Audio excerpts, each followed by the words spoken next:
Ahoy. Hey, fellas. Hello. Hey. What's up? Oof. Yeah, I hope all you guys are... Keep going. Yeah. Keep going. Keep lowering. Oh, sorry. What did you say? I couldn't hear you. Oh, my. We can't hear you, Gibbs, if you're talking to us. Yeah, so I personally like the music. Yeah, no, you don't. Yeah, he does. No, he doesn't. No, I like the music. I don't know what he's talking about. It's very soothing. You need like background noise. These shows are too like loud. Everybody's arguing. We need like something to cut the mustard in the background. You know? Yeah. And honestly, all I need is Gibbs's approval. That's right. All right, that's all you need. All right.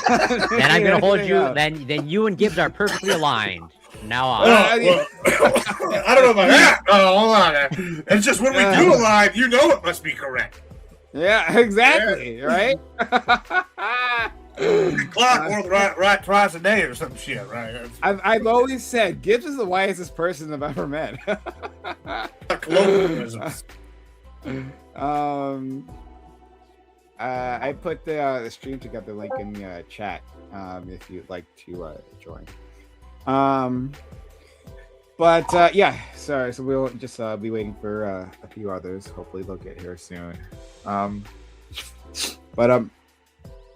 Yeah, I hope you fellas are doing well. How about that World Cup final, right? No, I didn't watch it. I didn't really watch it either. I just know stuff happened. Riddell, you were traveling last week. If you don't want to talk about it, that's fine. You can just tell me. But like, I'm an open book. Yeah, I was at DreamCon last week. Okay. Cool. So that was a pretty cool event. Going to Texas for the first time. Going to an anime nerd convention for the first time. It was dope. I think it was an enjoyable experience. Houston has good food, all that stuff. Was that the convention center in downtown in Houston? You said what? Was that the convention center downtown, like the one attached to the Hilton? That one? Yeah. Yeah. I don't remember exactly what this center is called, but yeah, a pretty good spot. So, a pretty cool event. Some things didn't go the right way, but that happens with trips sometimes. Okay, I guess I've been to the Otakon convention. That was when I was in high school. Me and my friends traveled to a different city, and we got a hotel and sorry, what did you say? Oh, I say it's the George R. Brown. It's ADHD kicked in. Sorry, go ahead. Okay. No worries. Yeah, so Otakon, yeah, that was fun. And then from there, I've gone to a few of the we'll call them the off-brand. Was it the comic book conventions? The big comic book convention. What's it called again? Comic-Con? Comic-Con. Yeah, Comic-Con. Thank you. Yeah. Thank you. The big comic book convention. Well, there's a couple. There's a few. Houston does not Comic Palooza. It actually has more people than Comic-Con, but nobody even talks about it. Oh. I've gone to a few of the off-brand ones, not the main ones. And I think there was in New York and Los Angeles or San Diego or whatever. I don't know. Yeah, San Diego Comic-Con and there's a New York Comic-Con. Yeah, those two. I've been to those two. I've been to some of the off-brand ones they have in different cities. But that's it. I haven't done a bunch of conventions. I like to do more conventions. That might be fun. I'm be honest, I'm not a big fan of crowds, but I thought I would dislike it more than expected. But it was a cool experience. I would definitely go to more. I was considering going to the LibCon one, but they was right next to each other, and I'm not spending that much money. That's just crazy. I'm not gonna lie. Yeah. You know what's always the hardest part about conventions for me, right? Is Artist Alley. I don't like walking through Artist Alley. Right. So in case you don't know, for people who haven't gone to a convention before, right? They have a corner or something. I don't know. A space for artists, right? Local artists or whatever. They set up booths and to sell, right? So usually have a comic book convention or something. People are selling their own comic books or just I don't know, own posters they make, stuff like that, right? I do not like walking through there. Why? because there's always going to be a few people who don't have anyone in their lines, right? Like they're just empty and no one's gonna, and then you feel bad walking past. Oh, I feel so bad. Totally different than that. And, I man, also you don't gotta- like. But you can just keep walking though, and that I feeling know. goes away. If you make eye I contact, look, you gotta. see You them gotta. and Well, they see nah, me see, I don't them. have this problem, but Artist Alley is the worst. And it's kind of, and I'll tell you why. It reminds me of like when you go to like, this is gonna sound kind of bad when I say it. When you go like Mexico or you go to like countries where you still do the bartering a lot, or like, and you'll go and like they'll like harass you, and it's like, oh, I'll give you this poster if you buy 2 of these. I'm like, I don't want any poster. I just try to get over there, and they're like, no. But well, if you buy this, I'll give you. And I'm like, bro, I'm not trying to barter today. Like, yeah. like I don't know. Admiral Gibbs is got exactly right. Yeah, that's 100% what happens too. Yes, I can't just walk forward, but like so for me specifically, right? So I'm not. This is not something that applies to anyone. Oh, Admiral Gibbs, thank you for the kind resub for 34 months. It's really kind of you. Thanks for sticking with the channel. So I'm not the.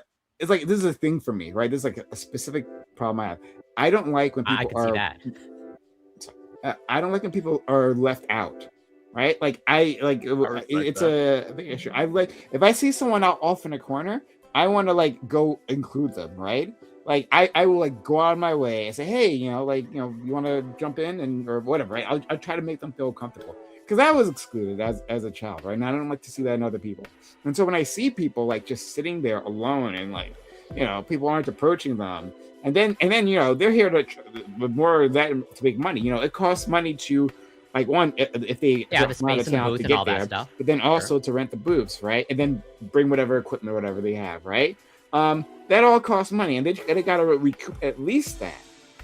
And for me, seeing them there, it sucks. And especially when I used to go to these places, I would be broke. I didn't make much money, right? So I didn't have much money to spend. And so that sucked. I have bought like a few items here or there, but like I haven't, really, like, I didn't have enough to like. And then sometimes it was good art. It's not like it was just all like shit, Sometimes it was just good stuff, but like I don't got the money, and I just feel real bad. So yeah. No, I rock with that. I would probably do the same thing unless they're just selling some unsavory things. With that said. Yeah. I would say the problem I had, the biggest issue by far, and it's not even close, it's the flights. I was supposed to go home. I was supposed to make it home by like 9 a.m. My flight was at 5 a.m. I was supposed to be home at 9 a.m. I ended up getting home at 1 a.m. the next day. I think it has a lot to do with those goddamn Canadian fighters that getting out of hold on, there is a pro to that, Riddell. Like if you like, so I like landing that late because you get in and it's just stuff with a conveyor belt and you're gone. And like, but he's not saying that. He's saying his flight was like a 24-hour delay. Yeah, that's shitty. But like I was saying, like the one nice thing if you get home at a late time is that like there's nobody there. So I book my flights really early or like really late for that reason. No, 100%. It's a smart idea, right? Like you just I can literally get up, take a shower, and pack the night before, and I just like walk on from like through security, walk right onto the plane. And like it's super really easy. Nice, yeah. Versus like go and I have to wait 3 hours at the airport or some shit. Yeah, the TSA because my flight got delayed. First, it got delayed from 5 a.m. to 2 p.m.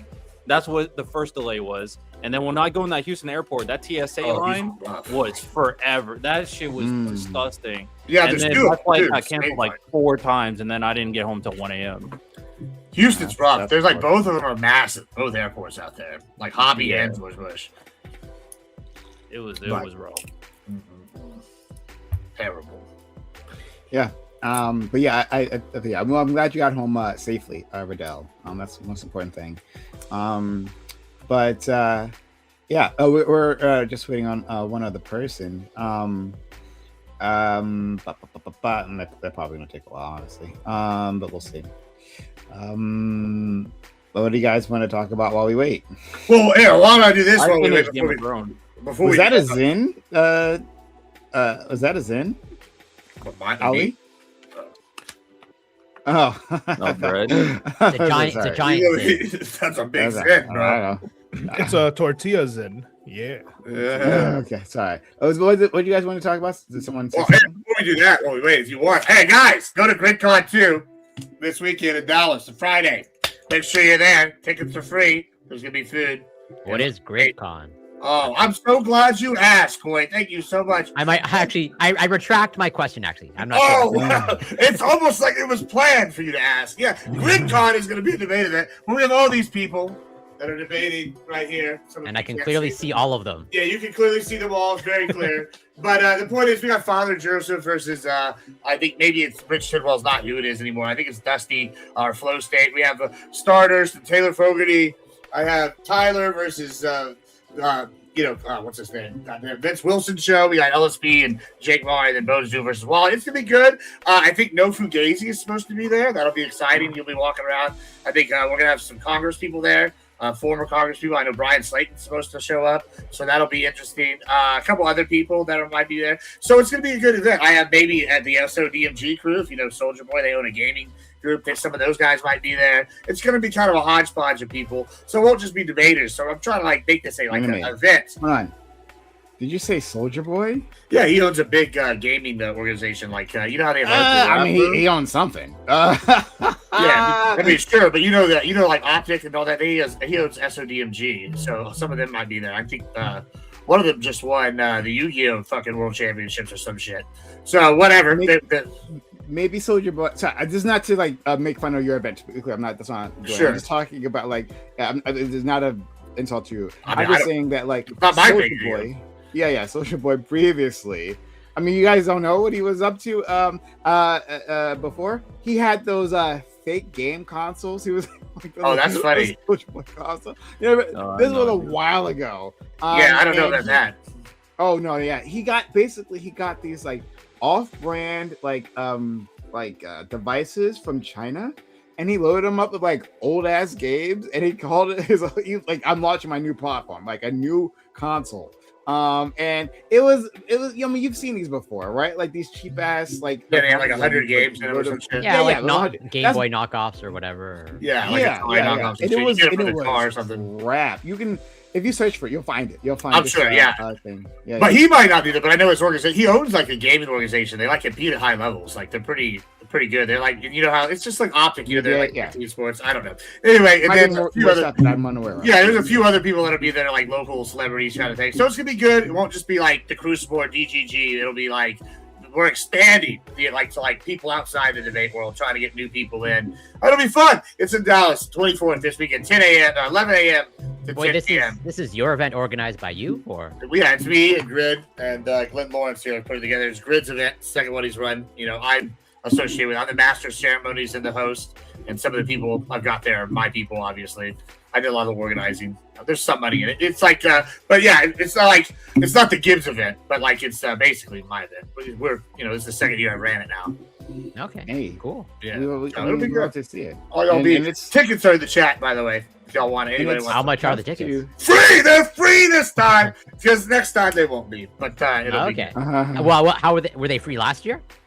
Last year I don't think we even had tickets. We just kind of threw it together last minute. And then this year now we're running two events. Evolving once. We're doing two events. We got promos, we got the Eventbrite, and there's some competition. There's another event going down. And guys, I really gotta say, my enemies really got to stop being my enemies, because every time they become my enemy, their world falls apart, and I just do better and better. I'll use an example. Counterpoints, his career's in the toilet, and I'm going to get a knock on that guy every chance I get. And then we got this guy, Speakeasy. He make an enemy of me. Nobody's even going to go to his event. They got no event. They don't even have a venue. And guess what? We got a venue. We've announced shit. I got backups for if anybody drops out. I got backup commentary girls. If these commentary bitches back out, I got backups for them. What do you got? You got Bumpkiss Zero, buddy. Suck my dick.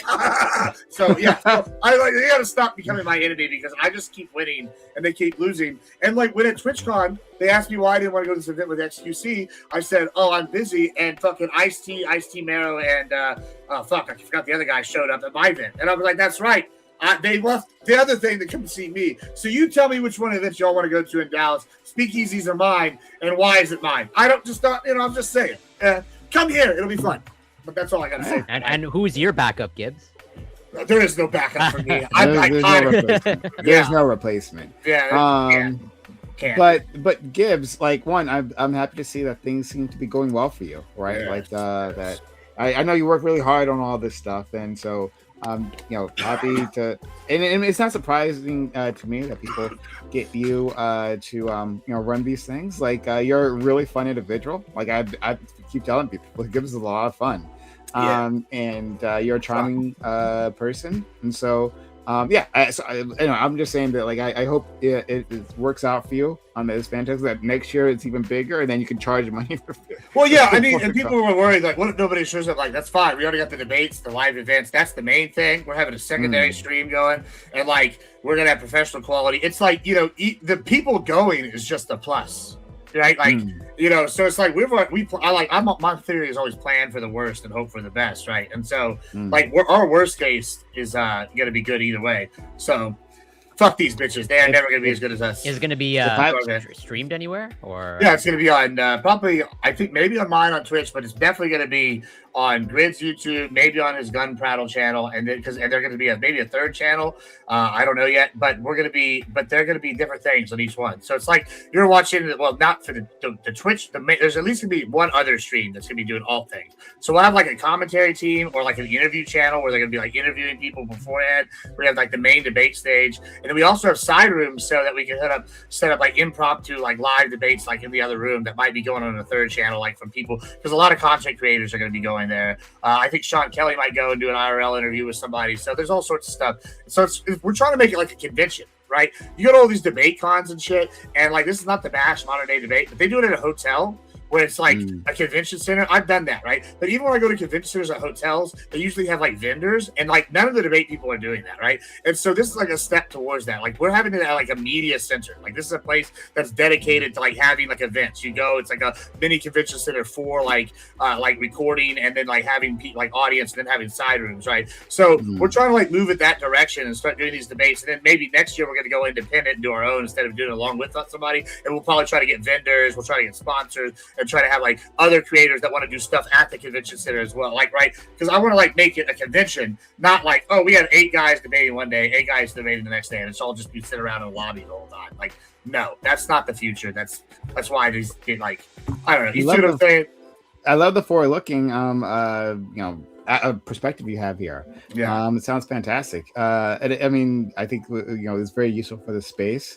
So it sounds like you've got things really set up. If I was anywhere near, and I'm very far away. But yeah, I mean, now gives you got to start. Once you get some money, you got to fly us out for these things. Well, yeah, of course. We start getting paid. I mean, like the thing is, this is like you have to pay some people for some of this shit to like get people there, right? Like like flights or whatever. It's just like a little, but like that's like it starts getting pricey, right? First, you got to get a venue. That's probably like $2,000, right? Then you got to get like the equipment. Well, either buy it or bring it, right, or rent it. And that's the thing. Then you start like adding like people. Like it's not that expensive to get one person a flight, but when you start like adding up like 8 people, and then we're gonna get a hotel. Oh, well, I'm like, see, and I go Grid, let's get food. He's like, oh yeah, we gotta get food. I'm like, oh yeah, we'll go to Little Caesars and Pizza. And he's like, nah, that's cheap boy shit. We're gonna go get like Terry Black's barbecue. I'm like, that's gonna be like $3-4 grand just for the food, like and like not that I'm broke, but like this shit starts adding up quick, and so it does. Yeah, like I don't know, but we are gonna. I think we're traveling to the next one. I think we're looking at like Florida for the next spot, and like we're gonna do it. Florida's good for that. Yeah, and we'll do it there like a cold winter month, so everybody's already like traveling anyway. But like I told them after the holidays, so like maybe the end of January, early February, people recouped from the holidays a few weeks, Yeah. It's all about planning. Do you have an example of some of the debate topics? Or it's like the headline debate topic? Yeah, so I think that it's going to be Father Joseph versus Rich Table. This one I think is the only one. I don't have the official debate line yet, but it's going to be over something degeneracy. Stardust and Taylor are going to be is feminism bad for America? Tyler and Vince are going to do something related to NATO, I believe. And then Jake Paul and LSB are going to, I don't know. Yeah, we have all the set topics. I don't have the list in front of me, but yes. Yeah. It's on the event, right? Jake Paul is Jake Paul, I mean, sorry, not Paul. That'd be something, right? Okay, sorry. I was like, You get Jake I didn't Paul think in the I- debate world. If that's not the main connections go event, deep. I don't know like what should be here. He's Yeah, I mean, yeah, Jake Paul was there. He's the main event. Yeah. I was like, oh, okay, all right. But interesting. Yeah. Well, Yeah. again, I hope that works out. I think I'm gonna try to get Q-Bot for next year's one. I think that'll be funny. as a debater. Yeah, or maybe as like or she does a show or hosts something. Yeah, she could do. Well, a I know show that there. she does the show, but like I don't Yeah. think she can debate. You'd be surprised. She is. You're right. I would be surprised. Wickedly, like you ever talk to like somebody and you just like see the like it's like when you talk to like a or you see like a big cat and you see like the wheels turning behind them where they're like sizing you up, like how do I eat this person, how do I like that's her, like when you talk to her, like you talk to her like online, it's like it's vapid host, right? But when you talk to her like in person, it's like this is like fucking like apex predator right here. It's a right? businesswoman. Yeah, she's like very like way more intelligent than her like online persona. Well, no, I'm not. Yeah, I'm not. Not that debating she that. acts dumb. I have no doubt that she's business savvy. Like obviously she's grown a following, but that's probably different than let's say blood sport debates. Well, okay, No, I'll give you an example. We were on that like that Royale. I think Prime did it too. He started off went like 8 in a row or some shit, and somebody said something about ranked choice voting, and she immediately shut that down. It's like, no, that's a boring topic. And we're like, all of us in the back, we were like, wait a minute.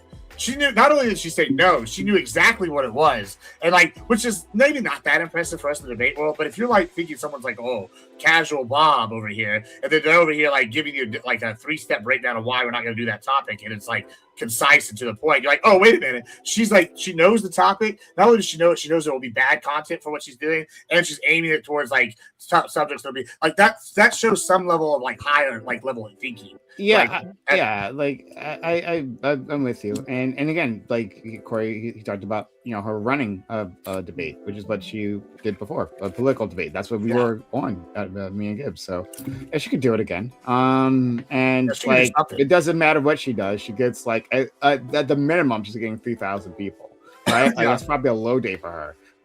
So like whatever, that would be a huge get for Gibbs. Yeah, I mean, I think it'd be good. I think she's pretty smart. Like, and Charlie, she's another one in there. Charlie does debates and shit, and like she's part of their team. So, I mean, I think this is the future. I think it's the how like maybe even it's not my event, but the idea of like moving away from like, we're doing it at hotel convention centers and doing it like in like the actual like events, actual like convention centers. Yeah, or like, okay, so Destiny and them have done that fuck truck tour with Paintbro, and I went and did that, right? And it's like you go to a church. Like that's a cool idea. That's good for a tour.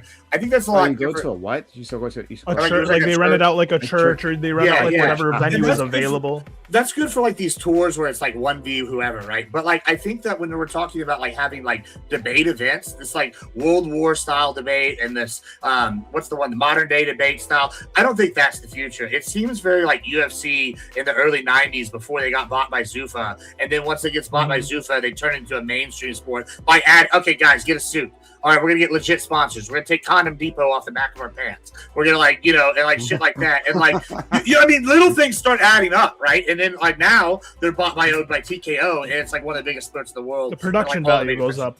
Yeah, it's a lot of these things. And so I mean, I think that's kind of where the debate world is right now. Slow process, they became very corporate. Yeah, you got to. Sure, I'm not mad at your thinking. Unless you have like a lot of funding off the bat. Yeah, but, like it's unlikely. Yeah, but exciting times in the debate world here for all of us. All right, exciting. Riddell, can you explain to me the Stevens I'll say it hate? Why am I not? I'm seeing a lot about Stevens in the Michigan Senate race. Why am I mean, it's not. I would say it's not. I don't. My thing for Democrats, you guys should just be rooting for the Dems. But did it get louder? Oh, I thought the music just got louder. No, so my thing is get lower. The big conversation is that people think Stevens is in line. I swear it got louder again. So go ahead. Stevens is aligned with Israel, AIPAC. That's what a lot of the claims are being made regarding her. And then Syed is more of the far left, progressive Medicare for all type of candidate, and he's associated with Hassan Piker because he went on a bunch of his streams. So for the people on the more far left, Stevens is like the enemy, is the perception at the very least. And I'm like, I don't have anything against Syed. I'm just like whoever wins beats the Republican candidate. That's where I'm at. Her voice is enough for me, man. I That, wanted McMorrow to win. I just want to be clear, very clear, but she does have kind of Another an annoying Israel voice. bot. She has like one of those sitcom, older style, like that nanny from that one sitcom type voices. Very Called high the nanny. she sounds like she's from Boston. Like we got to get at it. It's like I don't even know where she gets that accent from in Michigan. McMorrow and Stevens are interchangeable. Like literally completely interchangeable. In terms of the policies. So like whatever.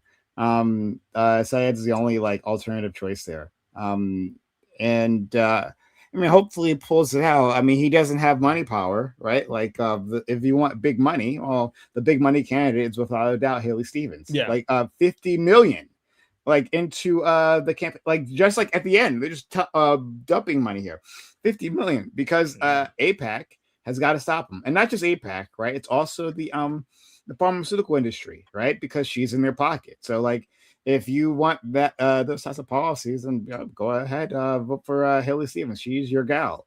If you want someone to actually fight for you, then yeah, this is why this like vote blue no matter who. It's just like bullshit. Like I don't know, man. Like why do I have to vote for an individual who is like absolutely in the pocket of big pharma? Let's say I don't care about a genocide and I'm just like a horrible person, right? There's so many of those around here. Like oh sorry, well 1 second, $10 from our friend Doobie says, how could anyone support the I see Israel in my dreams lady? Yeah, that's Haley Stevens. Haley Stevens, like she was the one. In case you haven't seen the clip, right, you can find it very I know how, Doobie. It's right here. It's this right here. It's cash. That's what how. Legitimately. Yeah, like she's like Israel has come to me, right? And I've like seen a prophecy of Israel and its greatness, and we stand beside it. Like, well, this is kind of nonsense, right? Like, but yeah, this is like when we talk about the blue no matter who, that means, right, that we accept this crap. That we say that, like, I guess that's fine. That's good enough. No, we at some point just need to have standards. Or they will give us the standards are gone. I won't agree or co-sign any of that until I look into her policies. It does seem at the very least she is pushing back against Israel as she should, especially since Netanyahu is awful. She said Netanyahu is bad for American Jews. So it seems like, hold on. Oh my God, Riddell, please. No. The point is, no, we can't let that walk by. Riddell, like that's what all the corporatist Democrats do now, right? All of them say, because they can still read polls, right? Even though they pretend not to sometimes, right? They get like Israel's unpopular, and so because they can't actually go against their Zionist masters, what they do is say, oh well, no, it's not Israel's bad.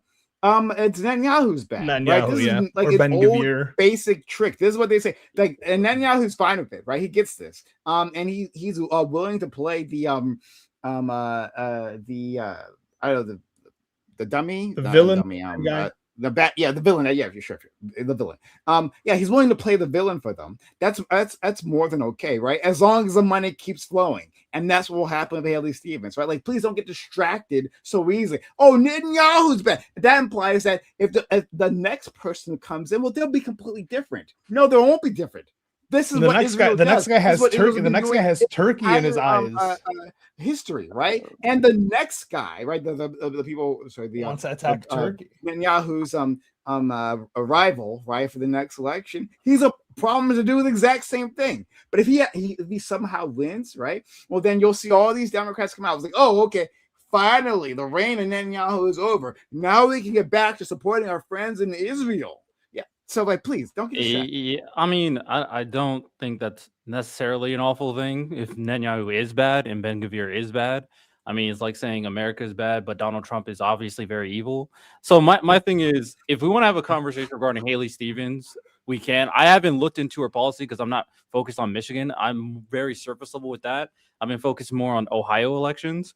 But I mean, at the end of the day, my comparison when it comes down to her is not Syed versus Stevens. I don't care if you vote for Syed. I have no issue with that. It's just when she goes up against the MAGA candidate, obviously she needs to beat the MAGA candidate. No, yeah, and again, that's where I've been telling. So I think you lost track of what I was talking about.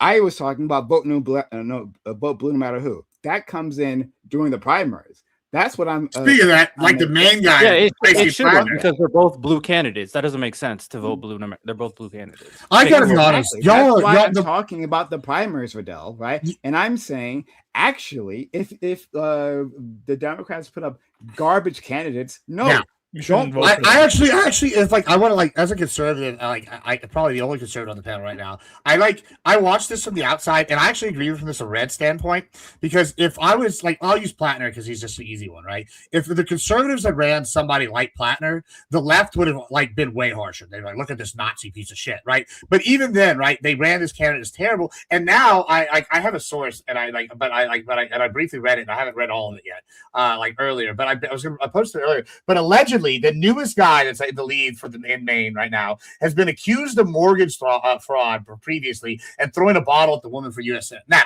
I get that maybe Trump on the right kind of maybe set this precedent because he's kind of like corrupt or whatever. But like when the trend is, okay, we're going to, on the left, when y'all say, okay, we're going to fight it with extreme leftists like Madani, or you're going to put like somebody like Plattner and replace him with this guy who's basically just as bad, if it, like, you know, from like a cursory reading, like this actually hurts y'all's party when y'all try to like go like get people that everybody's going to be agreeing on, right? Like if the candidate's a solid lefty, like liberal candidate or a leftist candidate, if he's a solid candidate with not these like eyesore issues, like why don't y'all run someone that's like not God. Crazy? Well, This is the I know. I'm agreeing with you. I'm agreeing with you.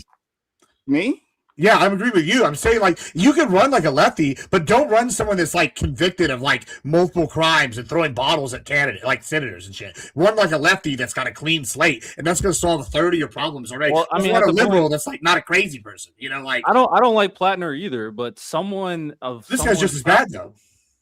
Someone found him and decided to put him up there. They said they vetted him. They didn't. They lied. You know how they find these people? They're finding them off Twitch. I'm no lie. I saw someone do an interview. No, this is a real thing. They found a guy. This is a Democratic strategist. They gave an interview, and he says he's going on like social media platforms and trying to find people that seem well spoken and shit. Like this is a bad plan. Like sorry, no one found Graham Plattner. Hold on, Vidal. What are you talking about? No one found Graham Plattner. He just like announced. No one found him. He announced. What do you mean? You said like I'm saying someone found Plattner and convinced him to run. Okay, who was this who found Plattner? I forget what their name is. I mean, I can look it up real quick, but we know there was people. Don't know their name off the top of the head. They said they found Plattner. They thought he was very good because of the background story with the oyster stuff, the military stuff, all that stuff. And they said they vetted him, and on reality, they didn't really. And then they pushed him as the candidate for like a more left-leaning one to go up against Janet Mills. And then obviously he won. So the popularity, what he aligned with like the populist stuff. And of course he aligned with a very like normalized demographic. But then all the accusations started coming out afterwards. So yeah, he was found for sure. But if you want me to look up their names, I can. Please do. Well, I'd be interested. Well, I mean, it does, according to his Wikipedia article, it does say that, like, pretty much he was approached. Oh, by who? Yeah. 1 second. In July 2025, a coalition of labor and community groups approached Plattner to suggest he consider running for Senate. Why is he the guy? His first reaction was to reject the idea, but that he reconsidered it with his wife, and when the group returned with a detailed plan. Well, so my point is this: there's like all these people they could choose if they're approaching people that are not like politically active. Why are they choosing someone like Plattner or this other guy that's like running now in his place? Like this other guy might not be as bad, but he's like a convicted dude for mortgage fraud and shit. And it's like, okay, if you just found a normal leftist business guy, a convicted criminal too. Like I know, and I already said that. Yeah. Maybe that, and I knew that was going to be an argument. But like the issue is when like Trump's kind of like, I'm going to be honest. I think Trump is kind of a unique exception to the rule that maybe proves it because people have tried to recreate Trump. and it's not worked, right? Well, to And be so, great, you have to have like a 20-year television history and like, have like whatever. sure. So why are 40 you going to go years to a of guy media that's got like a history. Nazi tattoo? You don't think in vetting the first thing y'all should do is like, hey, I let's don't give him a disagree. I physical. was never on board with You're Flatner. saying- Like, You're What? saying y'all like there's like a monolith. Like there's No, different yeah, people obviously who- there's different groups. It's factions. Yeah, I can't. If certain people, part of like specific organizations, decide to pick a candidate in the state I don't live in, I mean, there's only so much you can Sure. do with. And then he rose in popularity because he had the populist rhetoric. He was aligned with like the he was probably military white Why don't you dude. run Bill like- Maher then? Yeah, Bill Maher. Why don't you run Bill Maher? I know Prime. Oh my goodness! You want me to crash? Bill Maher's got. I Like, mean, no, I actually would like going on percent. Bill Maher, right? Tucker Carlson's he's running for president. He's a You know, lazy Zionist, right? He doesn't know the Zionist talking points, right? But like he just knows Muslim bad. Waves at them, yeah. He like yeah. Well, which is the basically correct Muslim technology. bad, right? Like he's always been lazy. He's been lazy his entire career, right? And he like he'll bring on guests like putting Israel aside, right? Like he'll bring on like conservative guests, like a Republican guest that he disagrees with, and he'll have no idea. He'll literally rely on his other guests to battle him for him because he doesn't know anything, right? So actually, yes, I'd love to go on Bill Maher. It would be easy. Oh my god. And do the work, man. Yeah. So what about running him for a candidate? No. I mean, I would Sorry, like what? to, yeah. running Bill Maher for He'd a probably be candidate. a decent debater, but aside from that, I mean, Well, again, yeah, I Israel mean, versus he dead. actually did He's not a do decent a debater. He's decent not a job decent, I'm against sorry. Anna. I just said he's not a decent debater. He doesn't know anything, Corey. He can't debate. He knows. How do you feel He about was it? when he was doing like, the whole I don't think he's a religious genius, stuff but back in he the day. definitely knows some things. Like nothing. No, I think he knows I media. watched plenty according of to his you, show. he knows I nothing. know. As in, he doesn't know. He doesn't know what you want him to know. I understand that. but say that he No, knows. Corey. I'm saying he doesn't. I'm saying on his terms, right? His liberal terms, not my leftist terms. On his liberal terms, he knows nothing. He is lazy. That's why I keep saying this. He's I'm not lazy. disputing whether he's He lazy relies, or not. he Actually. relies on his producers to do everything, right? And if his I agree. producers- I agree. You can be a Okay. lazy and a decent debater. These are not mutually He's exclusive. not a decent debater. And he's like, hold on. No, you can't actually. No, like to be a debater, you have to have a modicum of understanding of the issues. He generally does not. When I say decent debater, as in like, in our Can current hold an landscape, argument. and well, in our current landscape, technically Trump is a decent debater. Oh, No, he's I not. don't What are you agree with talking that. about, Corey? No. What the fuck As are you in- talking about? He's As in more he's of a able He to beat, win he over- beat up a dementia He man. wins his debate. Yeah, in the yeah, in the eyes of exactly. the public, he wins.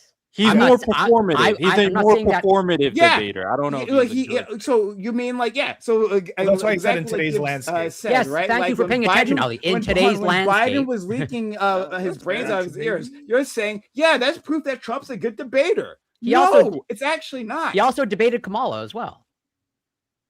He called Ted Kamala's a Cruz's shitty wife debater, ugly actually. during. She's He even called shittier. Ted No, Cruz's that's wife just- a like, dog Kamala's just during bad. the debate. I know. That's a I'm not- great debater completely different in reason. today's age. But regardless, she's still half his age, is more educated. Okay, and she Yeah, and but she's again, bad for other reasons. Yes, She's but bad for again, other reasons. that's why again. That doesn't make him a good debater. Just I because didn't say he was like, a good debater. Did it? Yes, you did. Yes, you Well, did. no, You no, said no, he was let's a roll- good- With a That's what you qualifier. said. No. with a When did I qualifier. say he's a good debater? Just now, yes, No. you said he was a good debater. Le- He's like, this makes him a good debater. I said in today's political landscape, he is a decent debater. Like that's Oh, what now it's I was- decent now. Yes, I was down making. from good, Why do you think I was sure. making the comparison between Bill Maher and Trump? As in, did I not say clearly that Bill Maher is a decent debater? Were those my exact words? You also said he's a good debater. No, I didn't. So he's a good debater. No, I It doesn't- didn't. Run the tape. It doesn't matter. Decent. Sorry. Decent or good. I don't know why I'm arguing with you. It doesn't matter which one you said, right? They're the same fucking thing. So I don't And, know. okay, what maybe why to, you're maybe to you pretending they are, be but anything to me they're different. not. Okay. Oh, okay. Well, they clearly are, right? Or he's a man Decent of or good. science. Whatever. The point is that no, they're bad debaters. They're not good at that. Being simply being bellicose, gets you somewhere. That doesn't mean you're a good debater. I'm not disagreeing with you. I think what Corey's trying to say. I think like let me try to bridge the gap here, Corey. I think you're right, Corey. I think it's There's a it's difference not between being effective and being good. Yeah, I he's agree right. with you He there. agrees with you Yeah. that Trump's a good debater. You're on the right No, side. no. Go Well, ahead, no. What I'm Jay. saying. Well, hear me out here. I don't know that it's necessarily that he's a good like purist debater, but he is good for like the media like manipulation of the debate, right? So like if like Hillary says something like, okay, crooked Hillary, and then all anybody's going to remember is crooked Hillary, right? They're not going to remember any of her talking points. They're just going to remember hitting the one-liner. I would agree And, with like that. that is not like That's- necessarily like debate in its form, purist form, but it is like it's more like the WWE heel, like where the guy won the interaction, which I think is what Corey's Did I not say trying in to Yeah, today's he's more of a- landscape? yeah. Yeah, no, WWE you, yeah, I in agree with today's- you. Everything I No, do with no, y'all are that's not. stressed out. No. He's What better Jake at cutting said is promos. different I from agree what with you're Corey, saying. You said he's a decent debater. He's not Yeah, a I think decent we're saying- debater, right? I said in today's. No. I think don't- we No, said- I know no, you said in today's landscape. no, Oh, yes, Corey, I yes. heard you. I heard you. Okay, Don't if you heard pretend me, then I that- heard you. Yes. In then why do today's you landscape, think you're I using said to that? hold up your Why argument, do- right? why But do the you argument think- that you put out is he a decent debater? I said no, he's not a decent debater. No. Right? Why And so- why did I say those words? Yeah, Brian? hold on, I'm not- Can you steal my? Corey, I don't Why care. do you think? I know you don't care. Gibbs said it's different from what you said, right? Gibbs is No, talking about like Gibbs the said I was right. Gibbs understood what I was I saying. know he did say. Yeah, I know he did say you were right. But I'm saying what he's saying is different from what you're saying, right? What you're saying is that he's a decent debater, but what Gibbs is saying that it's not in the debate sense, right? What he's saying is that like he's winning the media cycle, right? And the media cycle point of the debate, is though. good for Well, yes, which is the point of But today's that's not landscape. debating. That's the He media. just said not the not Yeah, on that's the point debating of part. the debate is That- to win over yes, the media why do- landscape, why do- which why do you Trump is think- good at doing. why do you That's think- not. Can That's not. can- Hold on. You can yeah. keep trying to move the goalpost. No, That's I'm not moving the goal. good I'm going by my for a own decent words. I am going by my own words. Why do you think I said that? Can you steal I know my it's position? why you said it. Doesn't So then matter. explain to me. Corey. I'm saying- dumb. So yes, so and I'm saying explain. your argument is shitty. Understood, right? Ex- You're so trying ex- to, no, say explain that it to I was me. in I think a the good Explain it. example is landscape, y'all right? seen that We're just interview. media landscape, right? Yes, we have short form content, and it's useful to do the things that Donald Trump does. Be bellicose. I get it, Corey. Obviously, Okay. everyone understood Well, I what think you a- said, I right? think a good So you won't have to example is- repeat what you said. It was clear. I'm saying he's a bad debater. Well, I think it's like you all remember Enemy Charlie and Andrew Wilson's thing recently. I just recently watched the full debate, and like Andrew, and this is like not a bash. I like Charlie way more than I like Andrew, even though I'm on the right. Like she unequivocally lost that debate in the 2 hour sense, but her like 2 minute clip is all anybody's ever gonna remember. So she like wins the war, right? And I think that's like kind of like I don't know if it's necessarily exactly the same with Trump, but like I think what Corey, this is why you said like in the space. I think like now maybe it's not necessarily. It's like you have to like learn this skill, like right, which is the one liners. Right, which is the style that's very like prominent now. So like, yeah, it's not a pure form of debate, but it is a style of the debate, right? Yes, like you do.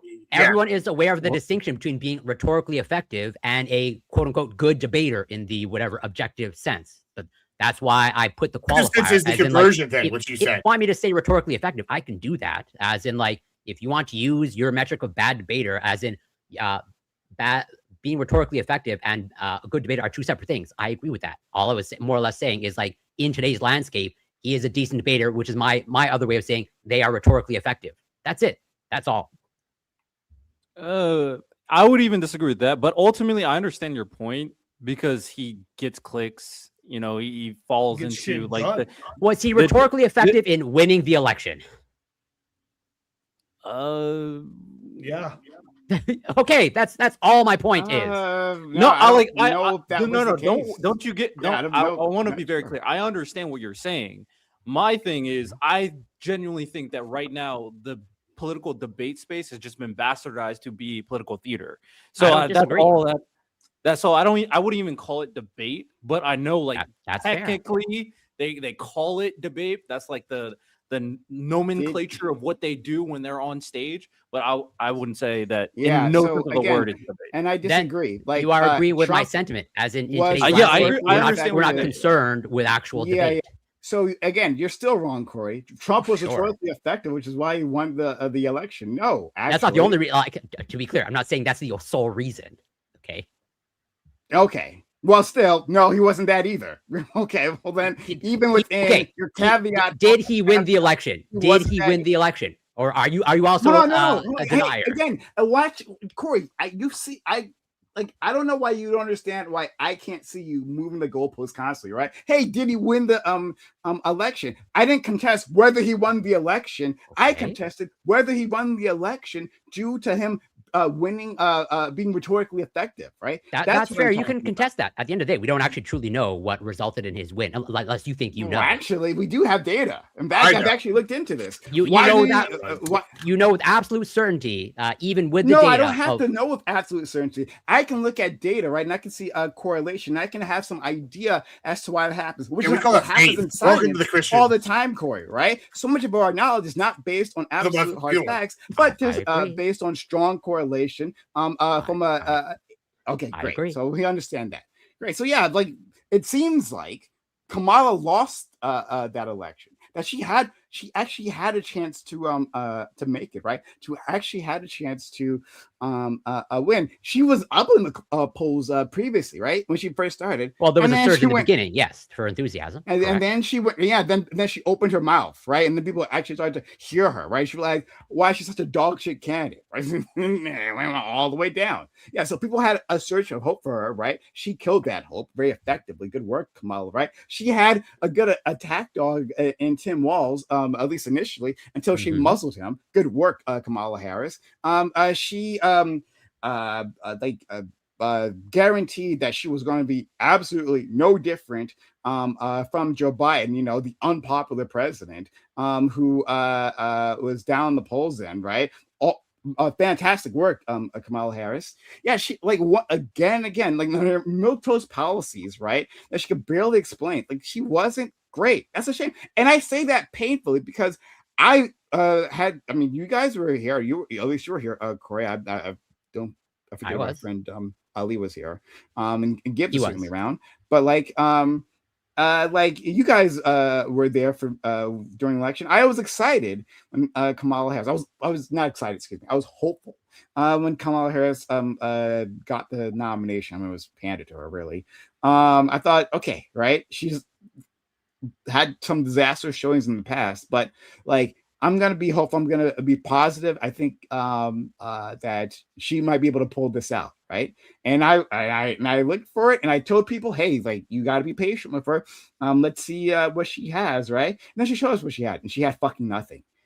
Yeah. So once again, I say that like Kamala Harris lost it. Trump just did his regular bullshit, right? The regular bullshit that lost him the election, and even then. Sorry, yeah, I want to correct that too. Did Trump actually lose the election in 2020 because of his rhetoric? That's actually probably not, right? Like he probably lost because of COVID. If it wasn't for COVID, Trump would almost certainly have been a previous two-term president. But then I would say Joe Biden still out-debated him at that time. Sorry, what?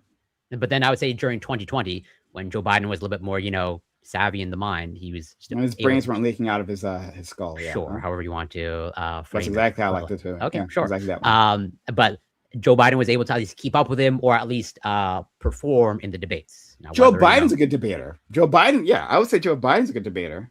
Yeah, I think Joe Biden has a history of strong debates, right? Just the last time, like his brain was tapioca, right? Like I don't tell you, that's what it is. He had pudding brains, and that's why you know what's really funny about that is his wife has said recently, and this is funny because if y'all remember, this is how you can't trust the Dems. And Prime is thank you for that segue to this real quick. They said after that debate, wow, he did so good, and then I just watched an interview with Joe Biden said, oh yeah, I thought he had a stroke. And then y'all wanted to run him for like another couple of weeks. Like, well, no. Trust those motherfuckers.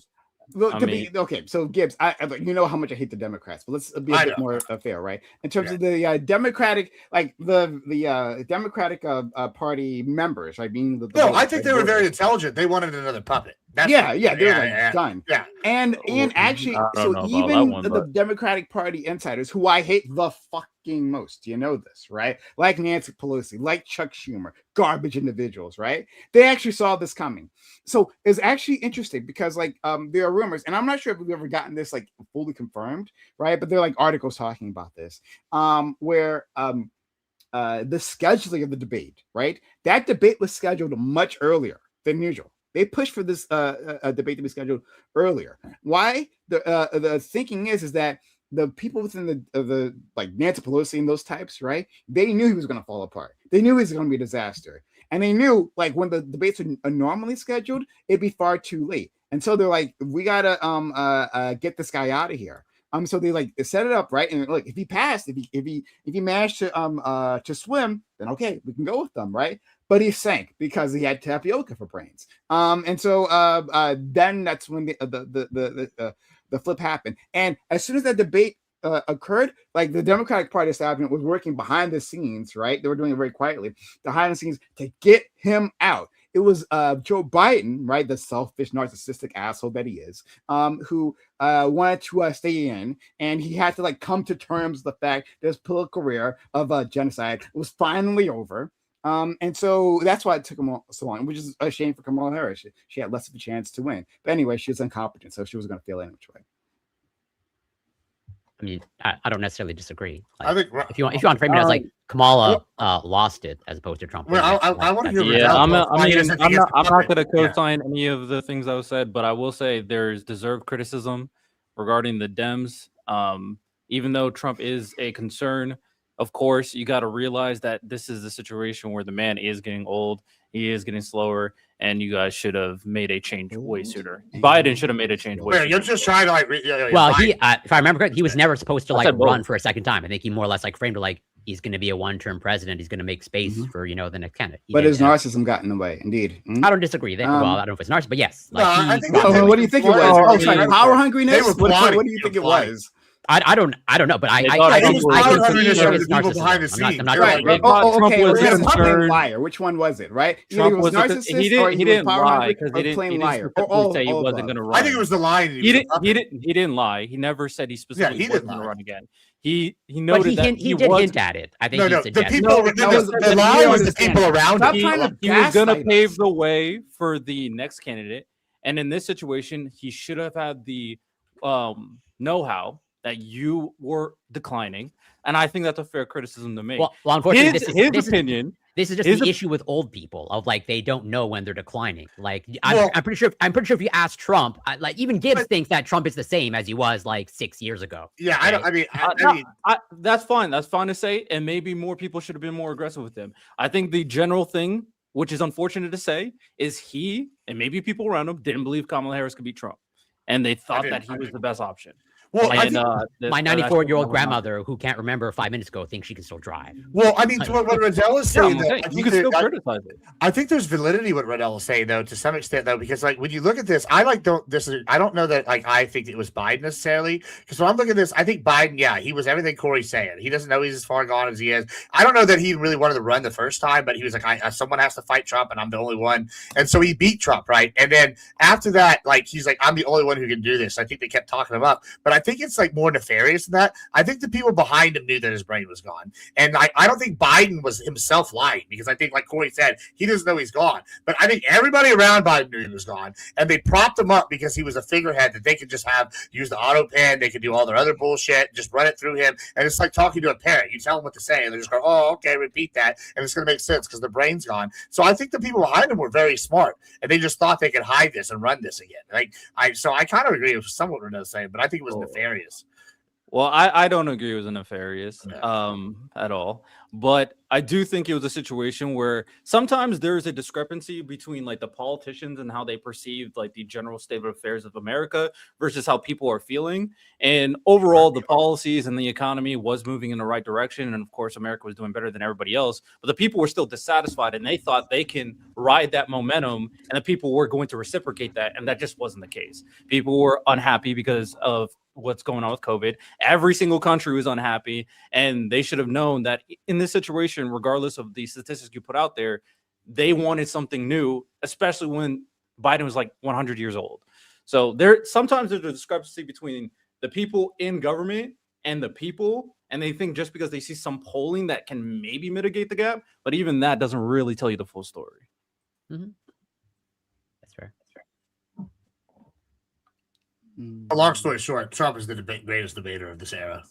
That's definitely the conclusion. So, And Prime would agree. December 11th, 2019. This is U.S. News. Biden suggests he would only serve one term if elected president. Advisors close to the candidate say he won't run for re-election in 2024 if re-elected in 2020. But that's where it's like, I think in what you just read suggests, as I don't know that he ever explicitly said it, but yeah, sorry, hon. What are we doing here, Corey? What are we doing here? Why are we running interference for these people? No, I'm I'm just describing, as in this is the reason why in his mind he had the out, as in like he never lied, just like yeah, in his lying mouth, in his lying mind, right? And maybe he could delude himself, right? Again, his brain's a tapioca out the answer. Who knows what was going through his head, right? Maybe nothing. But he clearly indicated to the country that he was only going to be a one-term president. That was everyone understanding, and that's why it became a talking point in the first place. It's not like it came out of nowhere, right? It wasn't just like millions of people just like collectively imagined this moment in time. No, I'm the one that brought it up, by the way. Just he made this. Yeah, okay, great. He made the suggestion. That yes, he would be a one-term president. He would be a transitional president. He would make room for the next generation. Yeah, I remember all these things, right? The understanding among the public was that he was going to be a one-term president. And then he lied about that because he's a fucking liar. I don't know, right? Or maybe he's a narcissist, or maybe he's power hungry, or maybe it's all the above. Yeah, maybe. I agree. There's probably some bad quality that motivated that. Wait, so who do y'all want to run for 2028? That's a real question. I think that we need to talk. Don't say y'all. There's no one to run. Yeah. Who's going to run? Yeah, who do y'all want? I mean, Y'all have to come to a consensus now. AOC. No, I don't know. I don't know. I mean, who do you guys have going? Oh, actually, I do have one. I have Ro Khanna. If anyone, I'd have Ro Khanna. What? Really? Interesting. Okay. Absolutely. I mean, among the field, so far he's the best. But yeah, for no particular reason. I don't completely agree with as in like policies. Of the bottom of the barrel people, he's the best. Or like you like no, he's not bottom of the barrel. No, I'm asking the question is how you view him, as in I said he's the best. Like he has like the best of the candidates, or like who do you like? Candidates now. There are no candidates. Like of the options, purely hypothetical that people talk about, discuss. Ro Khanna, in my opinion, would be the best. I honestly don't know. Like I don't think there's great. Abdul Al-Sayed for president, just a shout out to the boys. Let's get a Lebanese guy up there, some representation, I'm asking this because I don't know, and I don't want. Yeah, Abdul Al-Sayed is Lebanese. Is he? I know he's of Lebanese origin, but like, is he born in the States or born in Lebanon? No, I'm born in the States. I'm pretty sure. Okay, yeah, that's why I'm asking. Because there is a requirement for the president for that one. Yeah. That's what I was just asking. I didn't know, and I want to make an assumption. But I mean, hell, if he wins, absolutely. The guy's looking interesting. But Ro Khanna actually has a record to run on as of now. Yeah. And so, I'm. Well, right now, Ro Khanna's at war with his own base because after his Israel trip, when he got caught up, coming back when he got caught up by the settlers in the West Bank, and now half of his party's calling him a liar or saying it didn't happen. Then you have Mike Huckabee over there, kind of saying like defending Israel over and the American politician, even though you're the American ambassador there, which is a little bit weird, but Well, I mean, he was in the West Bank. Maybe it's because he was in the West Bank without the Israeli. Well, to be fair, Mike Huckabee is about as far on the right as you can get. Like, Mike Huckabee just does Christian Sharia. That's all sure, it is. I will go with that. Yeah, I mean, Huckabee, he's like a neocon. He's like one of the last of the old school neocons. So yeah, of course he's going to be against Ro Khanna. But like, I'm surprised you're putting any stock in that, Ollie. What? What Mike Huckabee says. I'm surprised you put like any value to that at all. So here's my thing. I think it's weird that an American politician can go over to Israel, kind of go off the beaten path, right? Which is to go to the West Bank with Palestinians versus like the IDF tour, and then on their leaving, you have the West Bank settlers kind of like attacking him, and this is an American politician, right? And so if we are meant to like exemplify like strength and whatever, and our own politicians can get fucked with while like half of the people that are supposed to defend him just kind of let it be, I think that's a problem. Yeah. No, I agree. I'm surprised Huckabee's not like, yeah, bomb him, but get our guy back and then be like, okay, now let's talk about what's wrong with him. But I mean, you know, everybody wants to. I'm just saying it's like the fact We know that that's we what have Huckabee someone would so really do. crazy and so far gone that like that even you're like, I don't know if his word holds any stock. I mean, then get him out of there and get him out of that position, right? You know, I mean, I'm not surprised at all from the right, but to be honest, yeah, I mean, that's what I thought you were going to say. But on the left too. yeah, I'm not surprised at all. But at the very least, I mean, I think it was a bad situation, and I do think Rokana is using this as a leverage point, which I don't mind, considering he did get stopped by West Bank settlers. I haven't seen like the criticism on the left. For the most part, I've been seeing people prop up Rokana for this to, I'm sure, endorse his eventual presidential run. So that's all I've been saying. Who do you want for president, though? Who do you think is the best shot for the Dems, though? Who's the best shot and who I want? Two different questions. Sure. I would say I've heard some good things. I haven't really looked into it. We're so far off. I've heard good things about Ossoff. I have heard I do like Pete Buttigieg for everything that I've seen there. AOC is going to be interesting, but the tough thing about AOC is just there's too much people who are just not going to like her. It's just unfortunate as it is for a variety of reasons. But I do like AOC. I don't know. I don't really have a large stand, but the two most likely candidates will, regardless of how you feel about it, is Newsom and Kamala Harris. So That's probably true. As of now. The two. Sorry. What did you say? I Those are the most likely to be the choice is Kamala or Newsom. No. They got the best name recognition.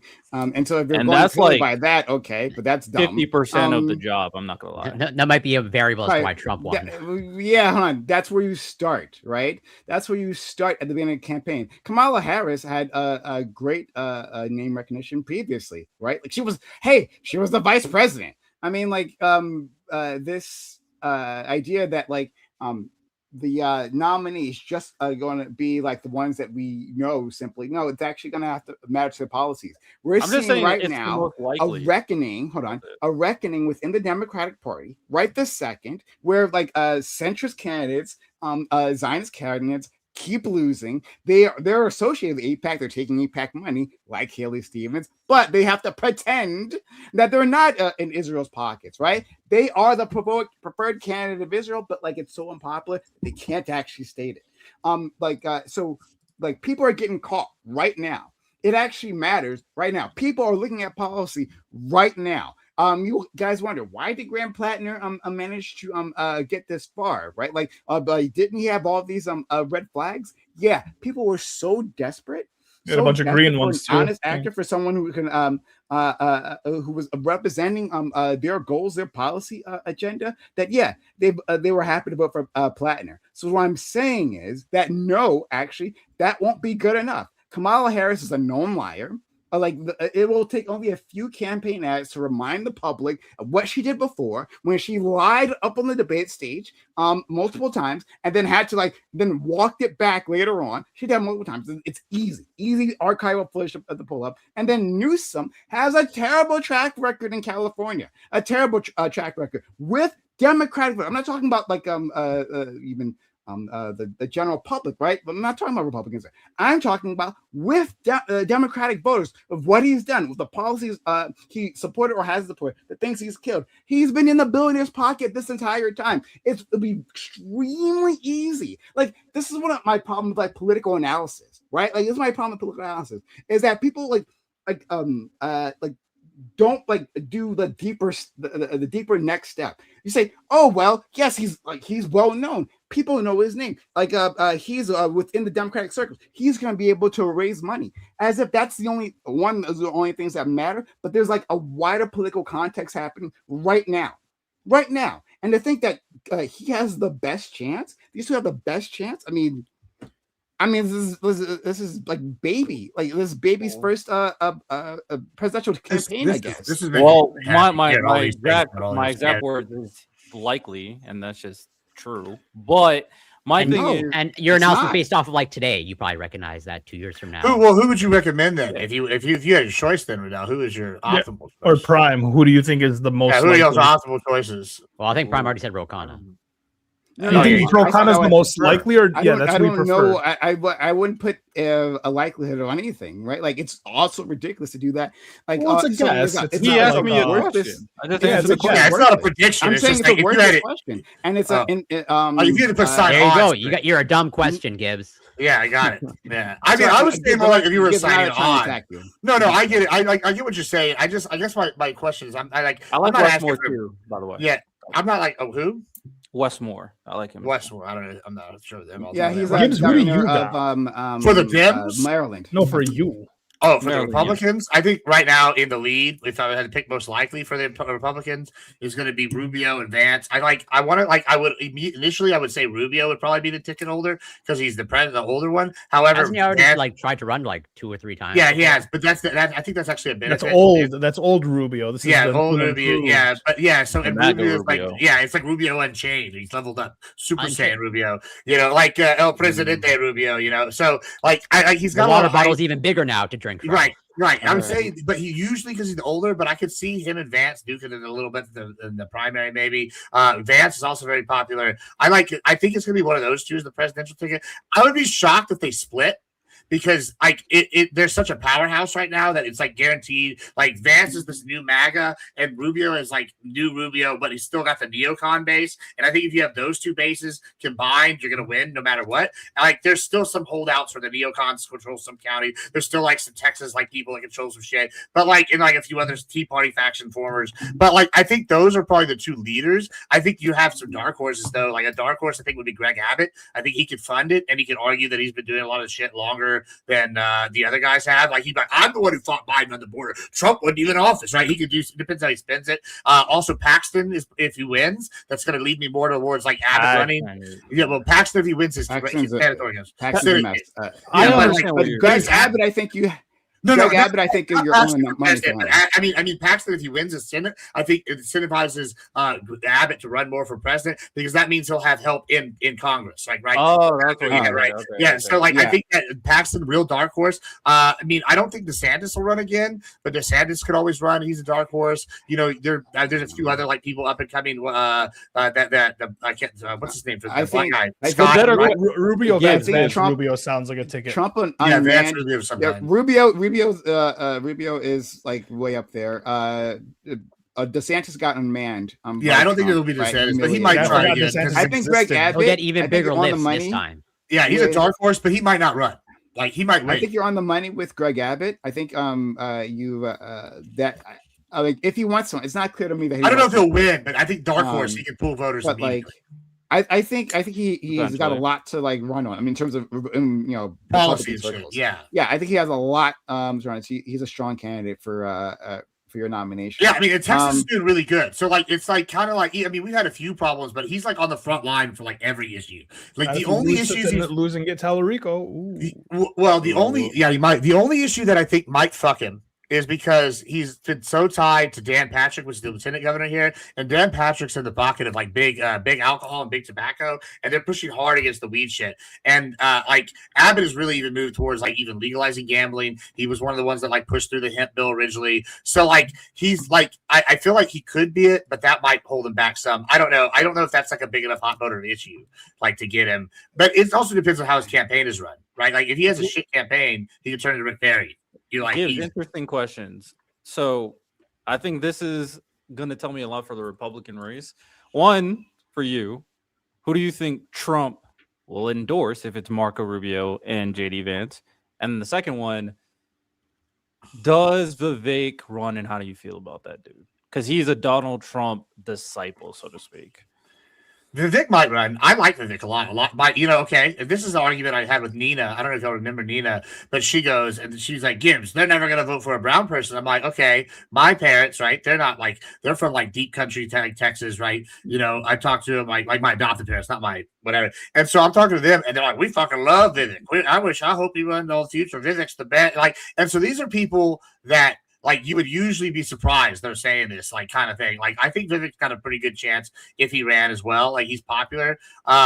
However, he is very like New Yorky, swarmy kind of thing, and that's going to turn off some Southern people. But it worked for Trump. Like so, I don't know. He has a chance. I don't think he's like out of it. If he wants to run, he might also, if he wins governor, he might like play the long con because he's young. Right, so he might play a few like a decade or so, and then run again. Now that he's got more name recognition. I'm gonna be real. I'm gonna be real. Racism is one thing. Racism is one thing in the election. I think the biggest problem for Vivek, Ro-Khanna, and even JD Vance is the Hinduism. Right, I don't think it's. I don't think it's them being brown. I think. Republicans. I think Vivek's a Christian though. Yeah, I'm pretty sure. I thought he was. He's just Indian, right? That's kind of the thing. No, I thought he was. Wally. Yeah, wow. No, I thought that was the whole thing with him. Hindus, that's always. Yeah, Vivek is Christian. But I'm saying for JD Vance, a big point of contention seems to be his wife and his kids, and like their religion and her religion, and so like honestly, I think that I think voters are ready. An issue for Vance himself and his wife. I don't know that he approves of. Yeah, I mean, it might, but like as far as who's going to pick, I mean, Trump is very like I think he's going to pick his favorite at the time. I think Rubio is the safer bet. But like, I think that Vance, like, it's hard to go. Hey, I was vice president. Now I'm not going to run for president. I'm going to run for vice president again. Like, that's basically saying you're the future. Wait in the wings. Like, if Vance is willing to do that, maybe. But like, I would say it would be a shaft to Vance if Trump doesn't endorse him, unless there's something like break. But like, if he chose him to be vice president, Rubio's leading on so many issues, while Trump's leading, Vance leading on only one. Not like this factionalism, but like the meme on the right side right now. If you see the memes, it's like first it has like Rubio in the president of Venezuela's outfit, and then next it has Rubio in like an outfit of like I don't know whatever job he was doing, like janitor or cleaning up something. Now, he's like taking front stage on a lot of things versus like Vance is only hitting the corruption. I'm not disagreeing. I'm just saying in terms of like political norms of like what I agree with overall that like the president should probably endorse his vice president if they but the political norm when it comes to the MAGA administration is loyalty to Trump. Sure. So that's fair. As of right now, with the recent report, people think Vance is the one who leaked it about him saying, yo, we got to release the Epstein files and all that stuff. And now he hasn't been happy with certain things they've been doing. Well, did you see Vance's interview? Like he came on and like a lot of Joe Rogan interview, and like so a lot of conservatives are like, oh, this guy, see, I told you, MAGA's not really whatever. And so this is really a chance for like I think Rubio, like if he just stays the course and doesn't like make the waves and focus on policy, Rubio I think is like a smart enough like old school politician, right? That he's got like he has like a record. He can be like, I did this that was different than Trump. Versus Vance, he's like pushing some stuff that a lot of like old school conservatives they were like, yeah, we wanted to throw Trump in there as a grenade. They didn't really want him to push policy for the perpetuity that are like kind of on the border of MAGA within the MAGA to like old school Republican like line, as opposed to the independent to the like MAGA line or independent to Dem line, right? There's like these other like groups, and I think that Vance like he's trying to separate himself, and it might work, but it might not because like he's like that Joe Rogan interview has been very controversial on the right. Yeah, it's been a big split on that. Yeah, so I don't know. I wanted to go back for Westmore. I mean, I wouldn't predict anybody, by the way, Brian, if that's what you were saying earlier. I also wouldn't give a prediction, but those are my this is like again. I can sign odds. And again, Gibbs. So the only thing that my pushback against that is that this is like what like cable news shows do, like to fill in time, right? They're like, let's have a segment on the horse race, like we're doing now out from the election. It's like, what are we doing here? Like literally, it's just filling time. This is what they do, right? That's like a sign of likelihood. If the election was held today, who would win, right? You mean before the midterms, before the public has even begun to like assess candidates, before anyone announces, before we even like the issues that'll likely be important in 2028 crystallized, before all that, yes, this person has a 3% chance of winning. Wow. Like it's a useless conversation. But like it's not an insult to our friend Gibbs. At Or we all. can just have some fun, you know. I mean, I just think No, it's- Ali, no fun. I don't know. Maybe No, I don't know. it's a very No, serious. I'm not insulted. I disagree. I think it's actually super useful, Prime, because like one, this has been extremely interesting to me. From like, because I wanted why I asked is, I wanted to see why y'all thought who y'all were pushing, like what, and so like then in my head I'm okay, like okay, how do they match up against any of these candidates I mentioned, and maybe some other ones I like didn't, right? And so immediately to me, I'm like, I'm sure that other campaign managers do the same calculations, right? Mhm. So like finding out what y'all are talking about, and this is why I love coming on these panels and talking to lefties in general, as opposed to just talking. I don't need someone to tell me my right-leaning opinion.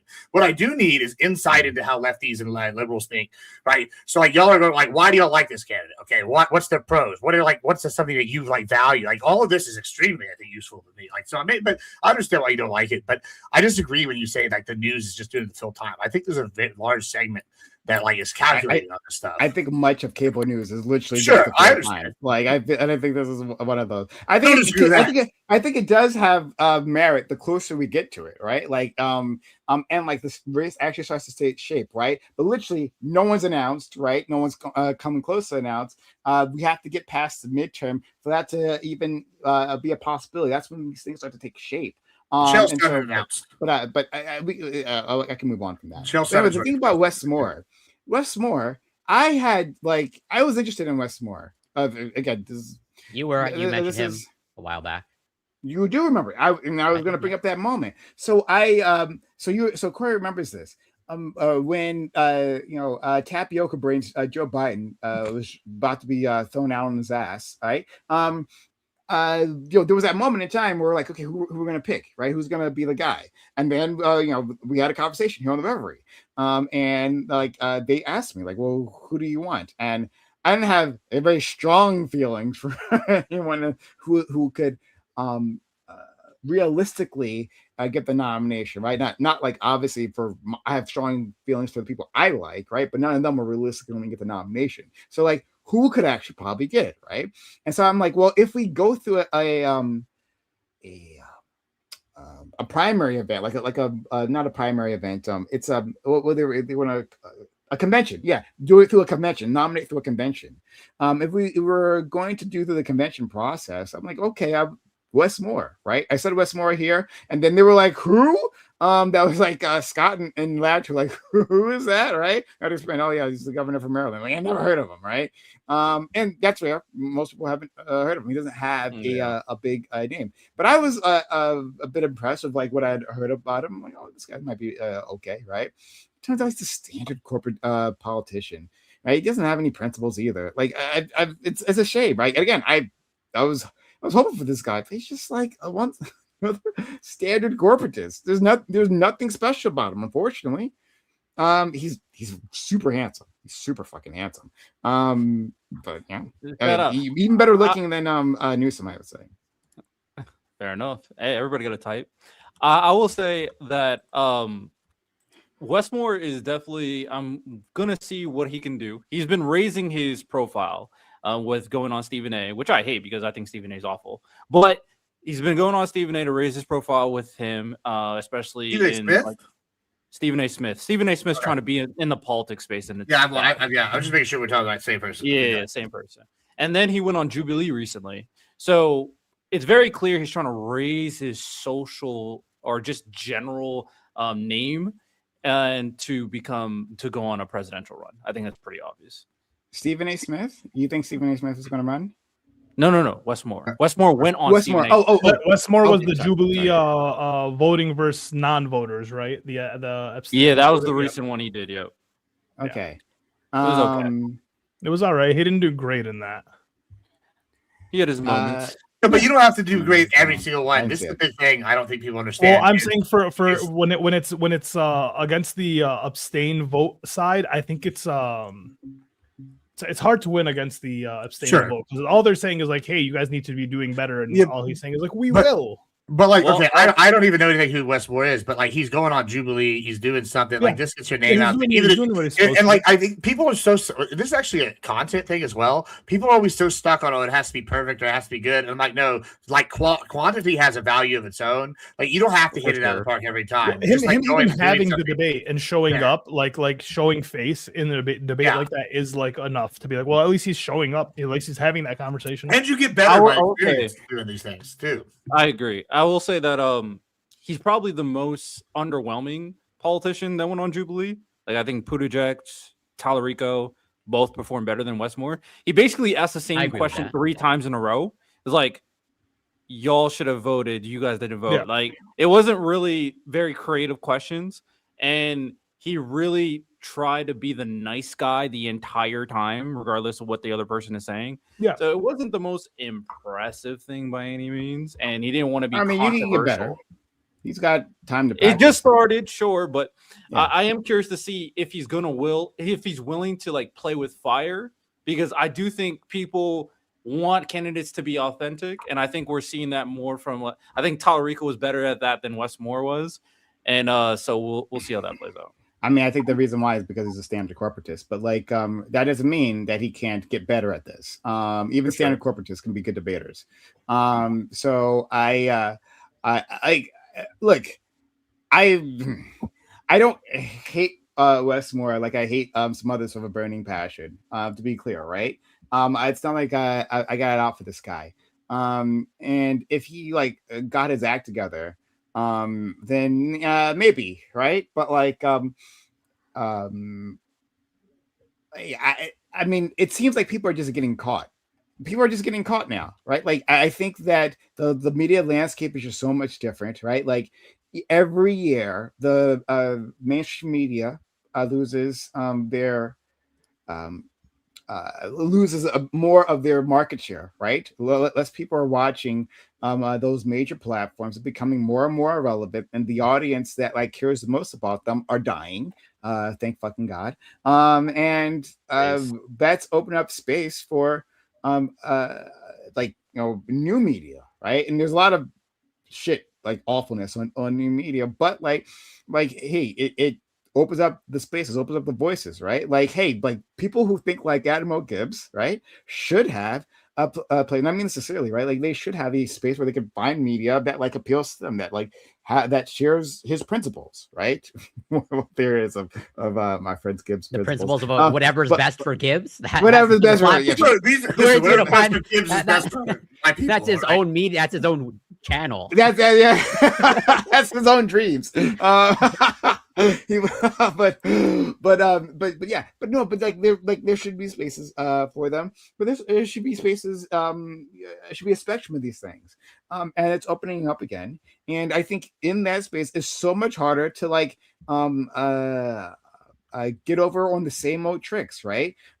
Just like do the same basic stump speeches. People are just like tired of it.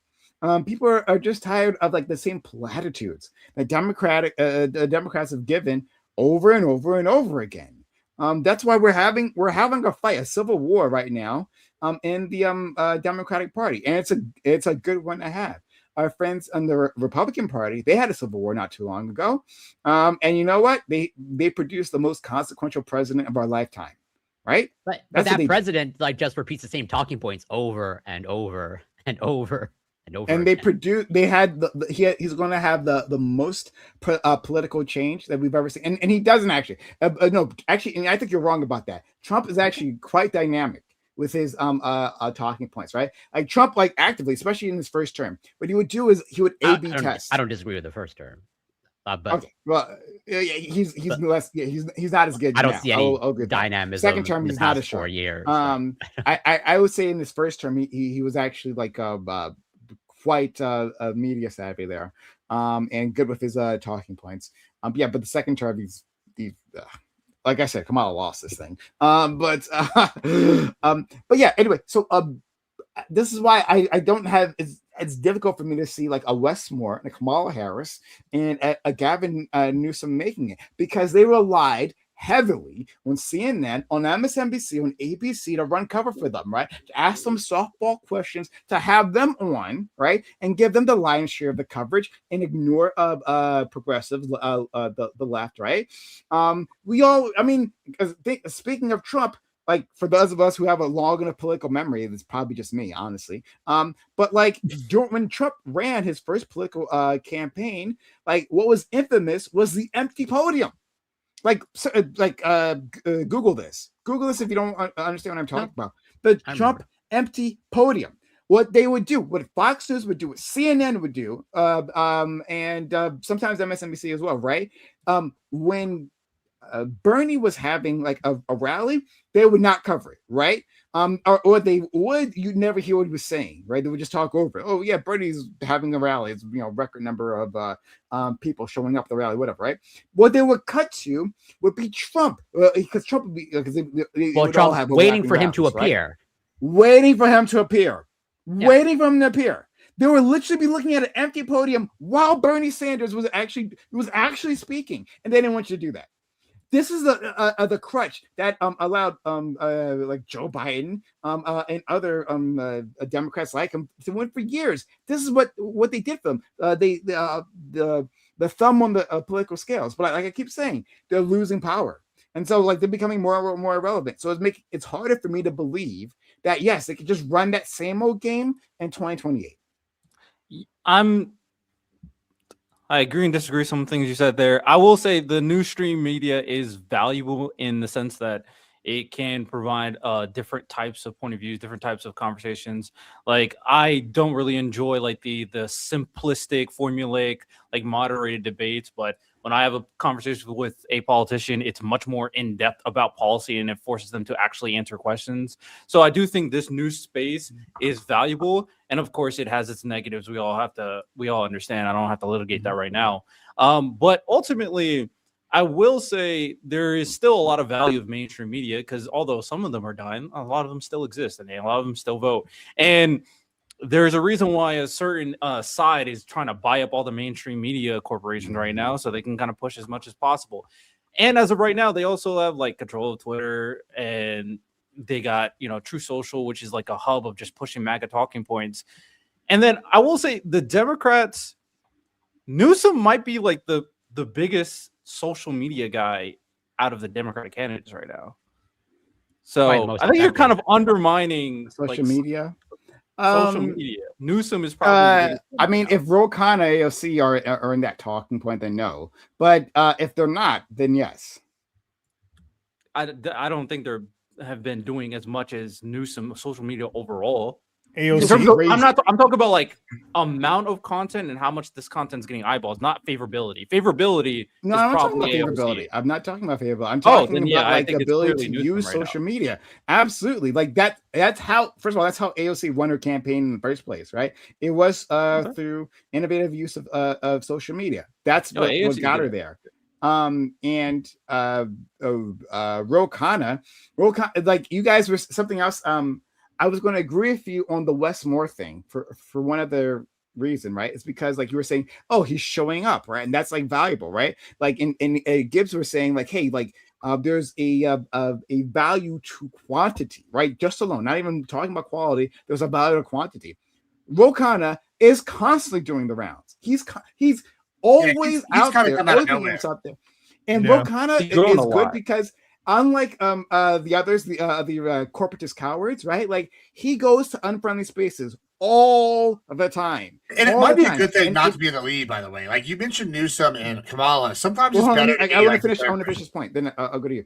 Just very quickly. Ro Khanna, yeah, he's always going to unfriendly spots, right? Unfriendly spots on the right and the left, right? Like you guys are saying, he after going to the West Bank, he got criticized. Where did he get criticized? On the left. He went on to a podcast, a social media thing, right, where he knew he was going to get challenged, right, on some of his thoughts on Israel after of that whole incident. But he goes there. He goes there every time. Ro Khanna never runs away from the smoke. It's incredible. I've never seen a politician like it before, right? I don't think even Bernie is as good. I think Bernie has run in places that Ro Khanna has not, right? This guy like is always there. He never runs. And that means, again, one reason why I think he's going to be a fantastic debater, right? Because he puts himself in these spaces. And that's what you need to do. If you're always going where they agree with you, then you can't practice to be a good debater. That's the way it is, right? I agree. And so yeah, that's why I think Ro Khanna has a very good chance. I was something else I was going to say, but go ahead, Gibbs. Yeah, I mean, I was gonna say, I think there's like also something to be said for like not being in the lead right off the jump, right? Like, so that's part of the reason I think Trump won in the first 2016 is like the first people went up on there and people were like, oh, it's the same old shit again, right? And I think something with sometimes you have people that have the history like Newsom or AOC or one of these others where or Kamala where they're gonna be up front. Maybe not AOC as much as the other two, but they're gonna come up and you're gonna have this history. They're gonna take a lot of the flack early, and so then they might go start off high, and then you're gonna see like an AOC or Ro Khanna rise. Because they like the right is over here. Like if you're on the right side, we're doing these calculations. Like what's the plan attack? How much time do I spend learning about this person to attack them? Yada yada yada. And so sometimes there's a benefit of being like the outsider, like that's like not the like or the underdog.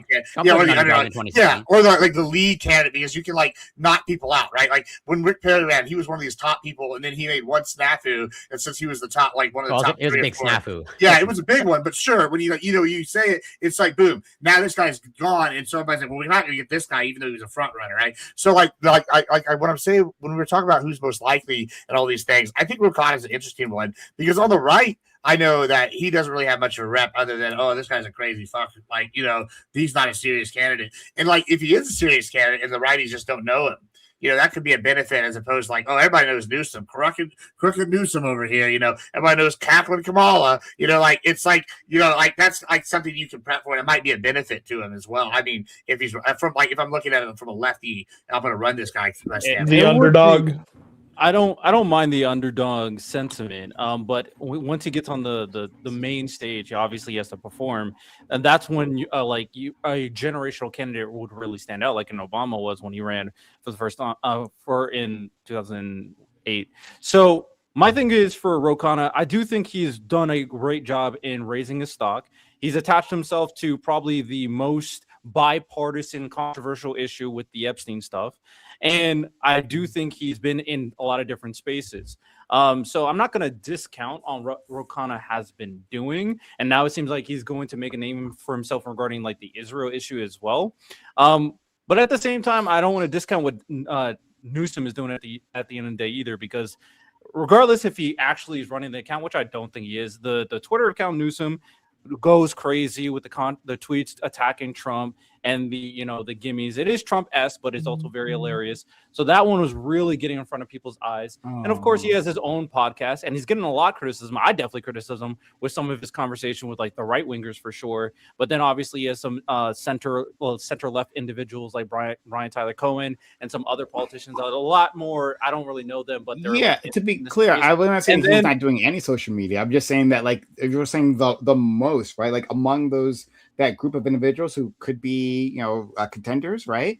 It would seem like AOC would be the most. Well, maybe Ro Khanna actually might be her at this point. She doesn't do as much as she used to. And then maybe it's Newsom, and then maybe it's AOC. But like, yeah, I don't know. But I won't die in the hill. I won't die. Well, Ro Khanna's running for stuff like AOC isn't. This question: if Newsom does the Hassan Piker podcast episode, will that put him ahead of Ro Khanna for you? I don't think what exactly. I don't think Prime is a Hassan fan. Well, no. It doesn't matter what he's. I'm just saying he's a big figure on the far left, and that reaches that space in terms of reach. If he does that podcast episode with Hassan. So, but you're saying putting him ahead exactly on what? In terms of like reaching as much people as possible, because like Newsom or like social media presence. Social media presence. Oh, is that what you're asking? Oh, that's all presence? The question is. Social media presence. I think I would be surprised if Ro Khanna hasn't done Hassan already. I think I think he's been. But he's kind of already in the space, so like that's why Newsom doing it as he's already considered more of a center left. You would probably call him a corporatist. That would be different because it's a space that he hasn't really have favor with right now, the far left or exposure at the moment. I think I see what you're saying. You're saying that among the people that is Rokana's audience, right? That like there's a lot of overlap, right? The Venn diagram overlaps with Hassan's, right? So the amount of new people you can reach there is less compared to a person like Newsom, who doesn't have so much overlap, and so he get more benefit from that. I mean, I guess I don't know what other spaces I mean, I don't know, like, but then like fucking Rokana does like all the corporatist spaces that Newsom goes, right? He goes on CNN, he goes on MS Now, he goes on Fox, he's on all those things, right? So all the places he goes, he does. Gavin does, so does Rokana. Like I guess But he doesn't have my Gavin's understanding he doesn't have podcasts, so there's that. But Gavin, if anything, like Rokana's like sort of following in Gavin's footsteps. Gavin's already been doing these things for like, I don't know, a decade or more, right? Also, Rokana's had the baggage. I know, but Rokana's doing like the news shows. Like Newsom's also getting sued, or like you're getting arrested. He had an informant and shit. So like he might not even be in there for like legal reasons if like half this shit ends up being a thing, you know. Oh, that doesn't matter. I mean, like if you could run with a record for president, like Donald Trump, while in jail, like if you're in jail. No. If he actually is guilty, Newsom definitely should not run. No. I didn't say whether he should or not. Right? No, he shouldn't I run know because he's a filthy corporate. Okay, fair enough. Yeah. He shouldn't run any which way because he's a filthy corporate Zionist. But like in terms of being able to run, yeah, I guess not if he's like physically injured. Actually, I don't know. You still might be able to win from. Donald Trump might still have been able to win from behind it. Should be like one of those rappers making like mixtapes. Actually, who should run? Hunter Biden should run 2028. I would go Hunter Biden all the way. For jail tapes. Why not? Hunter Biden's been popular. Yeah, people seem to like him because he's Charlie doing great on Twitter. His running mate should be Charlie Sheen. I think that'll be it, bro, right there. Okay. So we are running late. Our other person apparently is not showing up. But with no reason given, they just ghosted. Ghosted. No bueno. That's not cool. It'd be what it be. Hey man, we've been doing this a long time. So not the first, second, or 230 first time that has happened. Okay. So we can so I'll put this up to you guys, right? Do you guys want to do the prepared topic, or do you want to do anything else that you guys are finding interesting? You can say the prepared topic for later when we have more of a full crew, or if you want to do it now, you can do it now. I suspect it'll just be all of us against Gibbs. Probably. Yeah, I'm down for a chill stream. You know, do something unless because it's just you don't want these hands, all right. Right. Prepping for GridCon, right? A little warm up. Moderating GridCon, that's a really easy job. You shut up, all right? Like, people think it's real difficult, but in person, people are much easier to be like. I don't know. They're not as like fighty. If people are less aggressive. I'll tell you what. I had a conversation recently. Maybe this will be interesting to you guys. Just before that, I did another podcast episode. I spoke with a guy who's running an organization called Make Voters Donors. Make America Great Again. No, not at all. Actually, I have talked to MAGA politicians before my podcast. I've done that. But Make Voter Donors. So basically, the organization he's trying to put out is to challenge the disgusting amount of money that's put into campaigns, especially in like super PACs because of what happened with Citizens United. So we spoke about that, and he's trying to advocate for an organization where there's going to be something called voter dollars, and basically they're going to have everybody have a amount that they can donate to a campaign, whether it's $50 for a midterm or $100 for a general presidential election. And this is something that will obviously come from tax dollars, but this ensures that everybody gets this, and there's not this unfair imbalance of like rich people just buying campaigns. Wait, so that's his proposal. What's up? How does it work? You give $50. Can you go over how that works again? Like how the process would work is when you register to vote. This is what he told me. When you would register to vote, you would also have the ability to, get into the voter dollar system. And then basically afterwards, you would get like a voucher, or you could sign up on your account.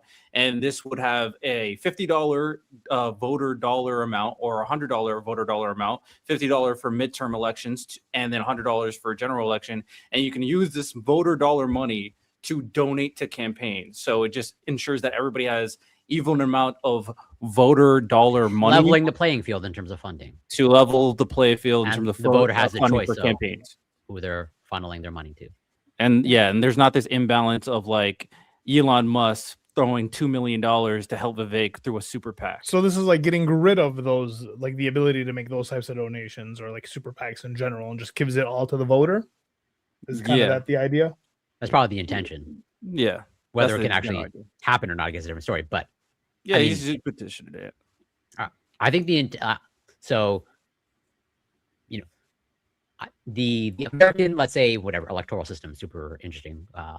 Like especially like whatever, I'm Canadian, and it's like obviously, you know, American politics gets the most coverage because, well, yeah, one is the most consequential because America is pretty much, you know, the global superpower.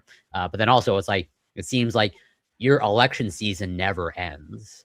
And it's just like one thing after another, like as in like, you know, presidential election, midterms. I have a prediction. I think there are things though. Like, so like, this is what I call like off-season elections that just went. So you have like your presidential, then you have off-season, then you have midterms, then you have off-season, then you have your presidential again, right? Because that's usually how like they break down like for the periods, right, each year. And so what's interesting is during the off seasons, usually you have like party like realignments, right? So you have like this right now, the Dems are all trying to figure out who's going to be the lead. Kamala was gone; he like did badly, right? The Biden like contingent, the neo-libs, they're kind of falling apart. You know, different factions are rising. That's kind of what we're seeing. I think on the Republican side, after midterms, depending on what happens, even if like the Republicans like somehow pull it out, right? I think there's going to be a very big fight within the Republicans, right? Because you're going to see, okay, what's happening post-Trump.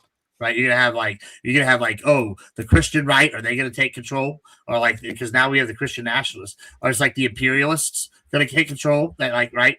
Do we like? Are you you know? There's all sorts of things. I think it's really interesting because it does kind of never end, but it changes. And I think we're at the cycle right now where it's the dim chaos. The Republicans are kind of united. They're trying to get the midterms done or survive.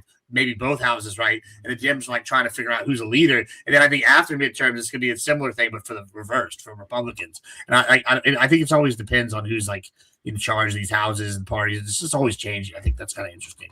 You think Trump would allow them to do that though? Because at the end of the day, he still wants Trump's going to be a lame duck. He wants them to be aligned with their vision from 2 more years. So this idea of trying to plan beyond him, I don't see it.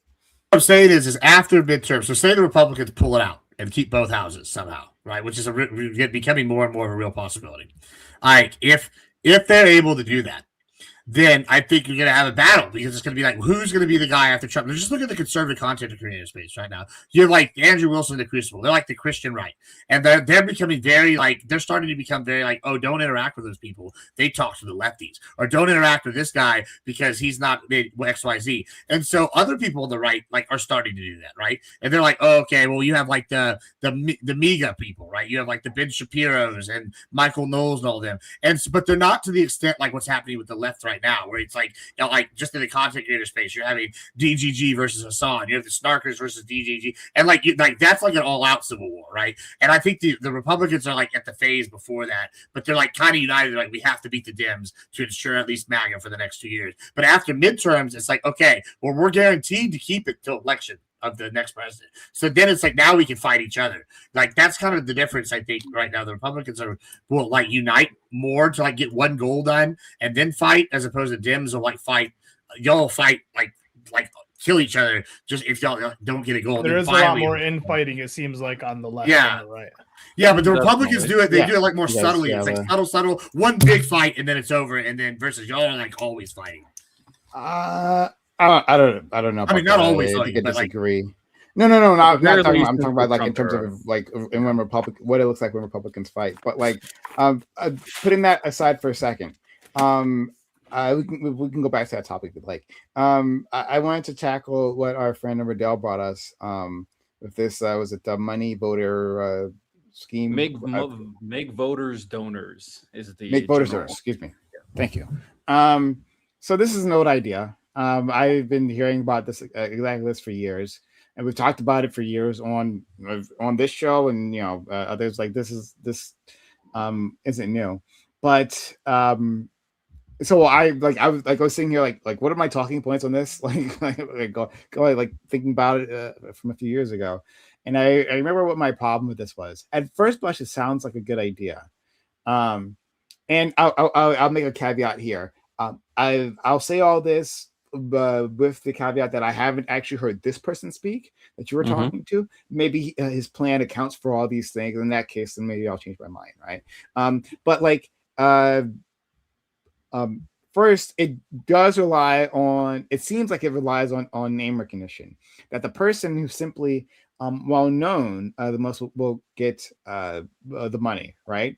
And if there's another way to raise your name recognition, then they'll always have the advantage. Okay, so meaning that if you're just an established candidate, right? Like let's say you're already a mayor, right? We instituted this thing today, right? You're already a mayor. Well, that mayor will probably get more of the money, right? Just off the bat. And so it seems like we're replicating the problem. If yes, you can't give money to a candidate, but if you can still run TV ads, if a group can run a TV ad, well, then they can raise a candidate's profile or raise their name recognition, and then they'll get the most money. It simply recreates the same problem with just more steps. I think that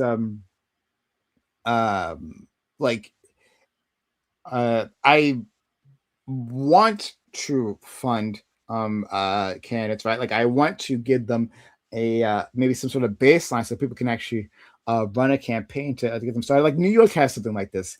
Now don't quote me too hard on this, but I believe New York has some sort of a candidate funding scheme. And I think that's something that helps on. But you have to get a certain, if I remember correctly, and again, if I'm wrong, I do apologize because I've never looked hard into this. So again, take my words for a grain of salt. But I think it's one of the things that if you get up a certain number of votes, right, or it gets high enough to the polls or something, then you get access to funding. I think that's the case. And something like that, that's great, right? It gives people into the race. And another thing a problem I had with that scheme is what if you change your mind, right? So I got a $50 or $100 voucher to give to someone, right? And at the beginning of the campaign, let's say there's two of these, right? One for the primary and one for the general, right? Well, at the beginning of the primary season, I'm like, what's her name? McMorrow or whatever, right? She sounds like a great idea. Or what was the other one? Who's still in the race for Michigan? Stevens. Stevens. Yes, thank you, Stevens. I've forgotten her name because life is better that way. But yeah, and then I'm like, oh, Stevens is a great idea. But then I find out, oh, she has dreams about Israel, right? Am I shot out of luck then? Does she just have my money? And then I can't switch over to especially a dark horse candidate. This helps screw them over. Zoran Mamdani, complete dark horse candidate at the start, right? If at the start of the primary season people were given these vouchers and they could hand them out, well, they would have all gone to Andrew Cuomo. But Mamdani started with 2% of the vote. What did he do? He stand outside literally on the streets, just talking to voters, understanding what they wanted, right? And then he built a campaign. He built a massive social media juggernaut, and then he swung it hard in his direction and crushed. But Andrew Cuomo would have had far more of an advantage. Immediately, people would say, "Oh yeah, I'll give it to this guy." Right? I don't know that other guy yet. So, well, arguably, Cuomo did have the advantage, and it still failed, right? As in, he couldn't, because Cuomo already had the name recognition, and he was governor before, right? Or mayor? I can't remember. Either way, he was governor. Yeah. He was a high political profile, and yet he's still. But there's reasons of his reputation sullied over time. Yeah, but the point. Sorry, go ahead. The point of this is to help even the play through money, right? So yes, he had advantages himself, right, and still managed to squander them. The filthy Zionist managed to do that, but yeah, he had those advantages. Yeah, that doesn't mean you win automatically. But that's what I'm saying. Like, if the point of this is to even the playing field, right, through monetary donations, then it doesn't actually do that. For the reasons I listed. But maybe I don't know that you can ever So- maybe I'm just not creative enough. I don't know that you can ever truly level it, but it I doesn't will have to be say completely level, but it can be more level, right?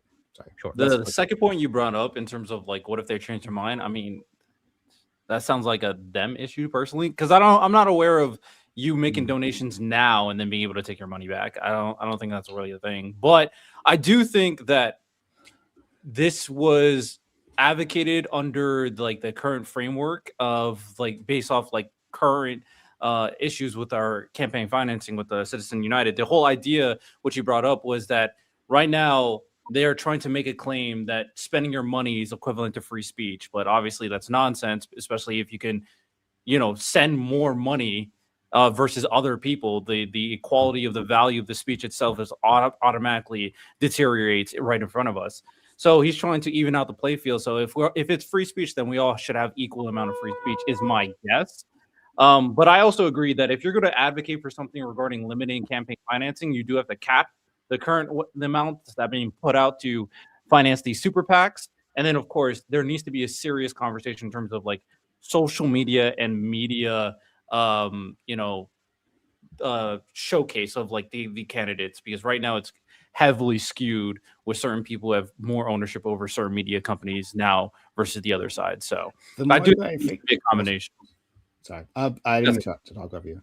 The more I think about it now, like the system that I think New York has, again, I never actually looked hard into this, so if I'm saying something incorrect, I do apologize. I don't mean to misconstrue. The system I laid out is actually, I think, a much better one. To like have a pool of money, right, that comes out of our taxes, and like to be distributed to candidates once they've like reached a certain level, right? Like you like reach 5% in the polls or something like that, right? Then you can get access to it. And maybe we have a leveling system, right? Then maybe like you get like a 10%, maybe you get more or something. I don't know. Maybe not on that part. But still, like that means that like, hey, a dark horse candidate like Zoran Mondani can still happen. He can still go out there on that street corner, right? And he can still do what he did, right, to build himself up on social media, right, on these other platforms, and like get to that 5% minimum. He can. It's not if everyone is getting the same amount, then like I mean that even it makes it feel less crooked. I don't think we can ever necessarily like our friend Corey said, make things perfectly level, because like because I remember again having these debates previously, and people would say, well, okay, like if I'm a private citizen, can I put up a sign, right, that says vote for Al Sayed, right? Like, can I put that up in my private lawn? The answer is yes. It's like, okay, well, can I as a private citizen pay for like a billboard, right, that says vote for Al Sayed? And if the answer is yes, well, then you just recreate the problem. Then you could just like a private citizen could just buy and put money into this, right? And so like if that's always going to be the case, then okay, then at very least let's give people a minimum amount, so they can have a fighting shot. And it'd be the policies that do the talking. Sorry, go ahead.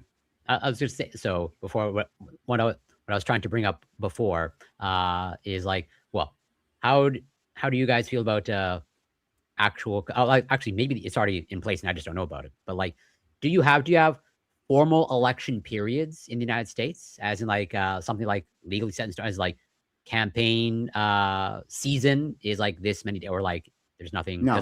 What I can say is in Canada, once a federal election is called, it's like I believe it's like 37. 37 is the minimum days and 51 is the maximum. As in like that's our like election period, our formal election. I didn't know Canada does that, but I know the UK does that as something similar as well. Well, we're technically part of the Commonwealth, right? So yeah, I mean the Queen is your boss, or sorry, the King. Excuse me now. Sorry.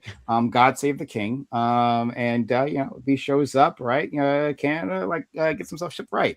But in any case, so my understanding is that the UK has a similar like campaign season, like this is the time of the big campaign, and then like it ends afterwards. It's actually quite short. When I first heard about it, I was actually quite in favor of this. It's like, oh my god, this is a good idea, because in the U.S. we don't have this. We have our campaign season is nebulous. Now, like I was saying to That's our what I friend, was bringing up before, of like it's just one thing after another, it just like never ends. Yeah, when I was bringing up to Gibbs and Riddell, where our campaign season typically, in terms of we're talking about presidential campaigns, that typically begins just at like the day after November 4th, elections. November 5th, whatever. Yeah. And sometimes like maybe even a little beforehand. But pretty much just after midterms are done, and it's like a 2-year thing, and like it's so long. It's a lot. It's a fucking lot. And like you typically hold like once it's debating, like leading up to the election, it's like you have like I think usually like 3 debates spread out over like 6 months, or I don't know, but yeah, it depends. It depends. It depends if it's like, especially if it's president in the second term. That means like then both parties are like running primaries and all that. But yeah, sure, basically. But in any case, like so someone made the case to me that like actually it's good that the United States has longer term elections. One, because like Canada and I'm just learning Canada and also the UK, right, are tiny pissant countries with like no populations, right? They're just very little. There's no one there, right? That's right. Maybe we should annex them. But that's right. Yeah.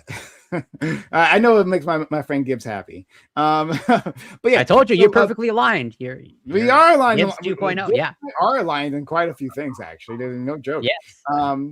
But in any case, yeah. So they're tiny countries, and so yeah, it takes a lot less time to like campaign and let people know about what's going on. But the U.S. is huge, a huge population. There's a lot of time. Like it takes a lot of time for like things to sink into like the general knowledge base. People on like so the fucking Kamala Harris, her campaign ran for was it like 109 days or something like that, something along those lines. Like on election day, there was a spike in Google searches for like what happened to Joe Biden. Because they didn't know. It takes a long time for that stuff to like filter out to the public. So that 109 days is longer than apparently the elections our friend Corey was saying for like Canada, right? It's longer from my understanding of UK elections. So it takes a long time for people to like even like get the message out. And so and the consequences of who becomes president are pretty huge, right? I agree there. If we had like elections that short, like for instance, the dark horse candidates wouldn't have happened. We wouldn't have Obama, right? If you guys like Obama, corporate issues, if you like Obama, then you should be happy that we had that long campaign season, because it allowed him, who no one thought he had any chance, to slowly build up, right, and position himself to take advantage of like the housing crash when that happened too. So yeah, it's a big deal. We should have longer ones. Well, so a couple of things. I'm not sure that the argument that you're making that like the population is like a mediating factor. Like the U.S. is so big, so we need a long campaign so that it sinks into the collective consciousness of whatever the American public. Like, I mean, you have like the largest media apparatus, like pretty much in the world, almost certainly. So, people don't pay attention to it. Yeah, people don't. Well, if you're arguing that pretty much Americans are less intelligent than Canadians and UK people, sure, like then I'll bite that. It's not a matter of intelligence, but like I don't know. It's almost like you're at least in my mind, it's loosely analogous to like, well, you can't have a public healthcare option in the United States because the population is so big. You can't do it like Norway or the UK because they're small. These are pissant countries. These not even remotely analogous. No, they are. Like, why is like so? Can you link it to the population? As like you like. Things go viral. Like you have cable news, you have social media, like name whatever platform.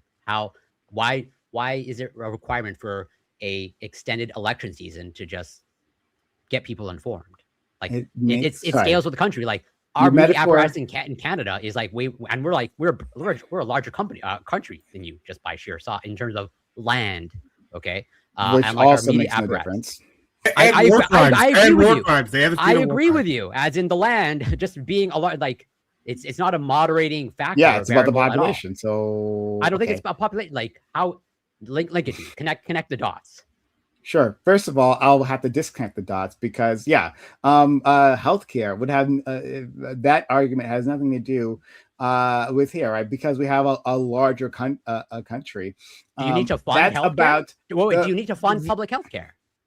hold on, come on, Corey, please, right? Like the argument there is that yes, it's a matter of one like the argument against Medicare for all is that yes, it's a matter of funding and it's a matter of supply in terms of like doctors and hospitals and that infrastructure.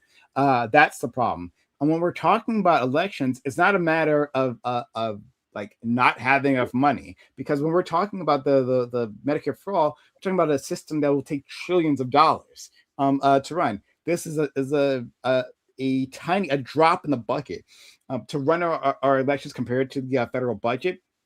Insignificant. And so like we have the money to do that, so that's not a problem. And like it's a matter of like educating the public on something that has a time limit. There's no time limit for when like they have to start understanding how the new medical system works, right? When they go to the hospital, they'll figure it out. That's not the analogy that I'm making, though. As in, okay, like, well then explain how this analogy works, because it doesn't seem to match up at all. okay, sure.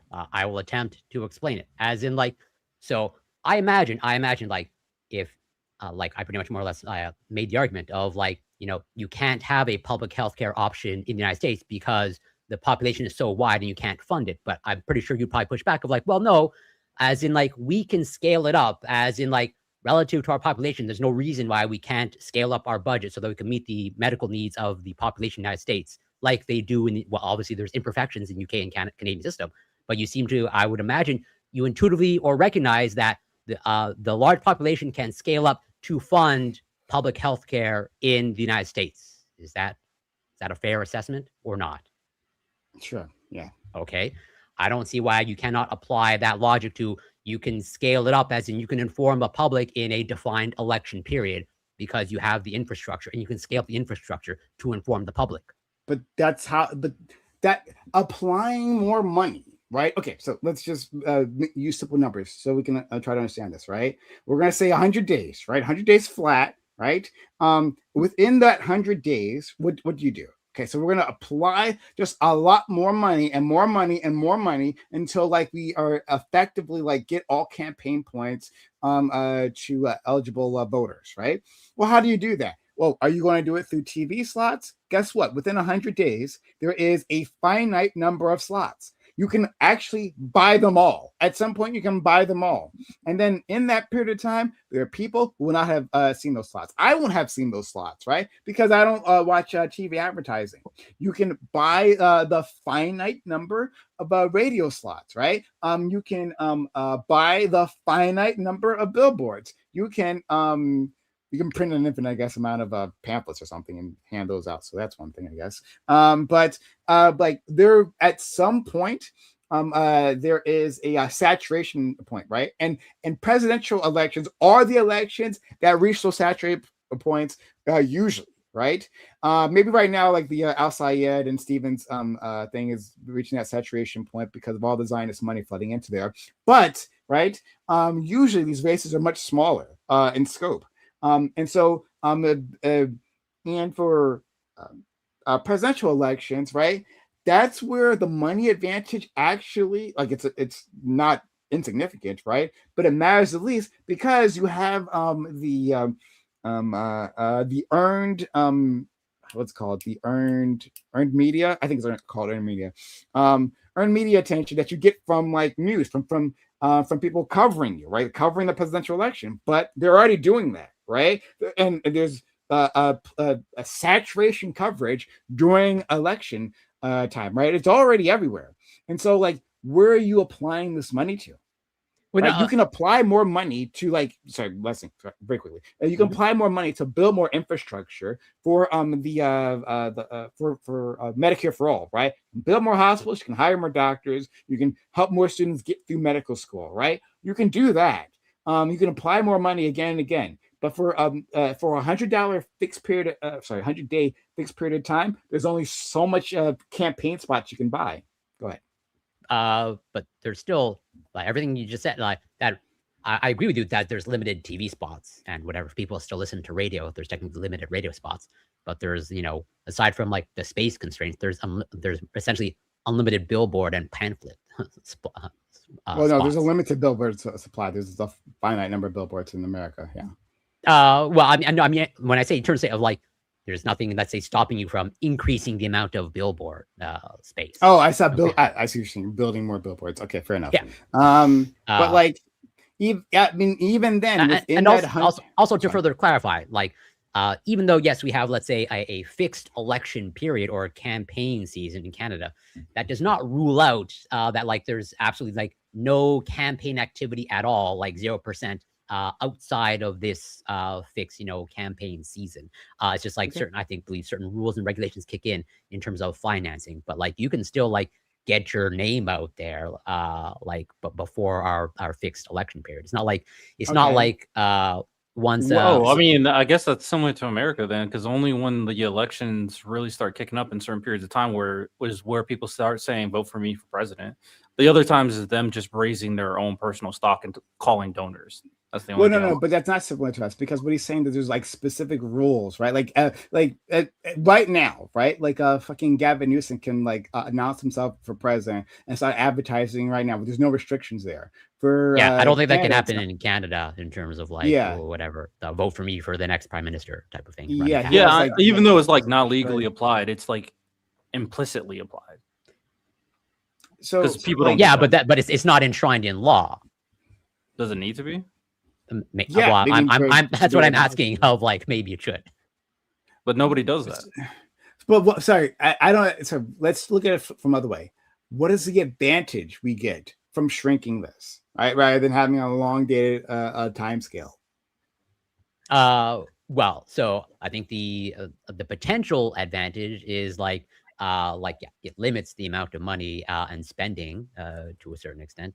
Well, assuming it's like it follows somewhat similar patterns of like only here can you start, spending X amount of money or like whatever going all out. Even then, there's still, I believe, campaign limits in Canada, and also only here during this fixed period can you start running whatever TV ads, whatever radio, billboard, blah blah blah. And same thing of like I don't know how it works in the United States, but like even in our local elections here, like when we're electing, let's say the premier in Quebec, it's there's whatever banners and billboards like on like every lamppost, but like pretty much like there's a day, as in like it's like I believe it's in trying to like after this date they all have to be down.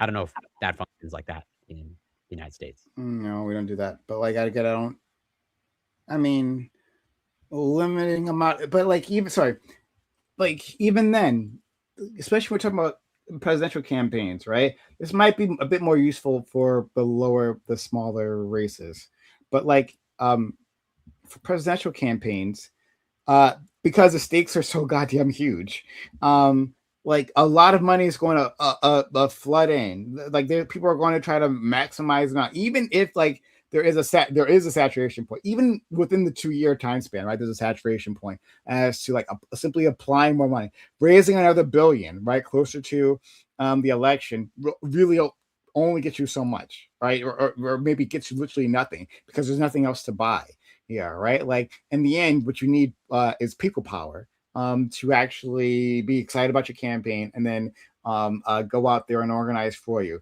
That like has like bigger returns at that point. But if you're talking about like applying money, well, even within that time period, right? Because the stakes are so high, there's going to be a lot of money hit there. Like everyone's going to be trying to buy as many TV slots as possible, cover it up, right? Like so, even there's a limited number, right? If I have 60% of them and you have 40% of them, right? Well, then I have some sort of advantage. Like I don't know but then why. Then in your mind, what's the advantage for you in like your desire to level the playing field? Like what are you trying to achieve? I want to give people a chance to be competitive.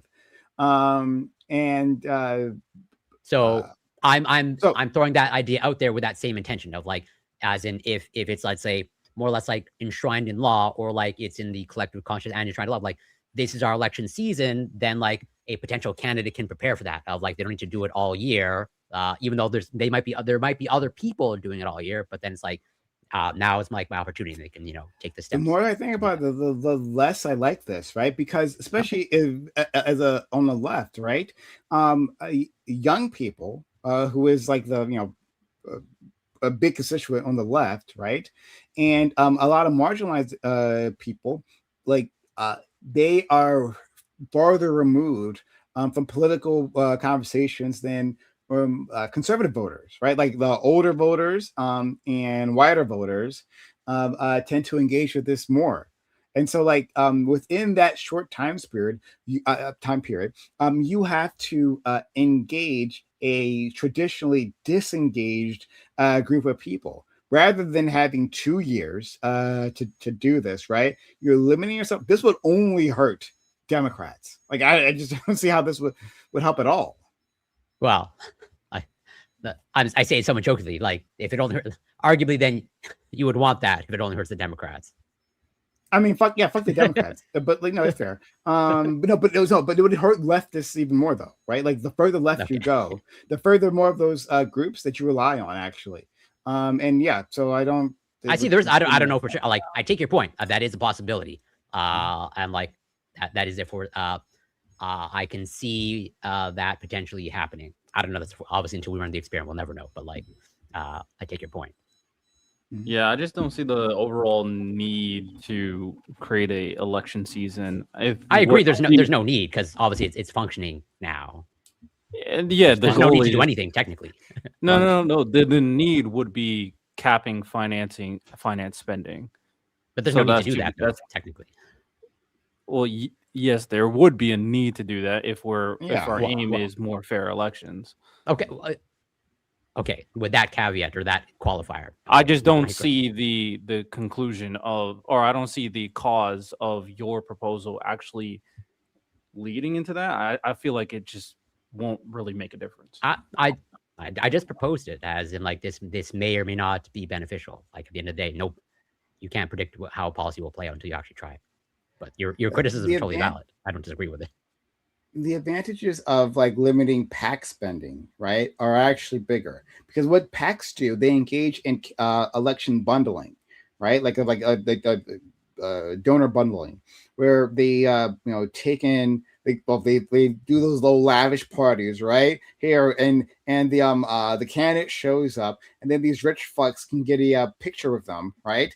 And then they this is exactly what they fucking do, right? They display these pictures in their like offices or whatever the fuck, right? And like, look, I got a picture of Obama, or I got a picture of Trump or DeSantis or whatever, right? That means I'm important. I've got the ear of the president. You don't. Not for most of these people, right? Like yes, you went to a campaign dinner with them, and then you paid for an elevated seating price, so that you can take a picture of them. That's what you got, right? You're one step above getting a cardboard cutout. But in any case, right? Like, what that does is that it gathers this donation of money, then puts it under a singular organization to then direct the money to here and there, right, in an organized way.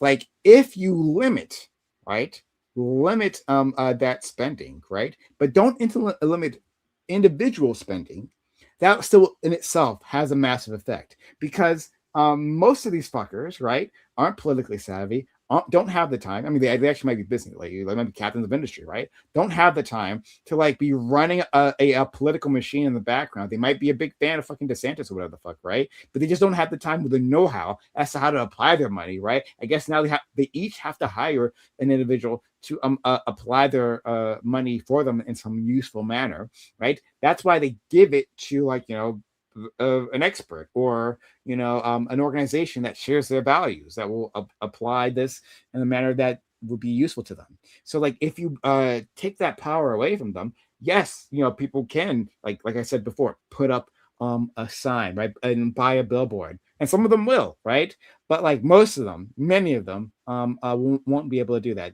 That money will not be organized in the same way and be far less effective. So like, I'm agreeing with you, Riddell. Basically, just want to put that out there. That like, yeah, like limiting like pack spending would be where it's at, and like, was it Citizen United made that impossible for us. Yeah, it's kind of wild. I mean, an example right now in Ohio is Elon Musk gave Vivek $2 million in this BS super PAC and for his campaign. And at the same time, also a bunch of like AI investors also threw a bunch of money in there to push data centers in Ohio, which is extremely unpopular because that's what Vivek is going to push AI in data centers.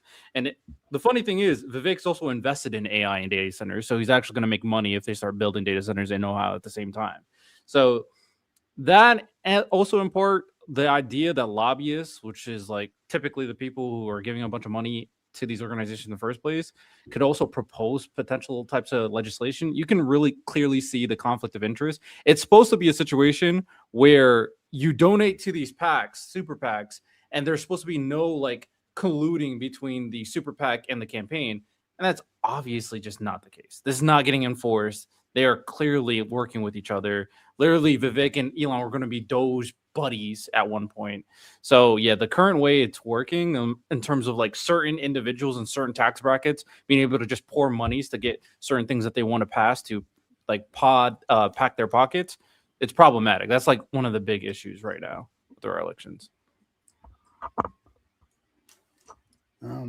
I want to engage because, like I said before, Prime doesn't like when people are left out.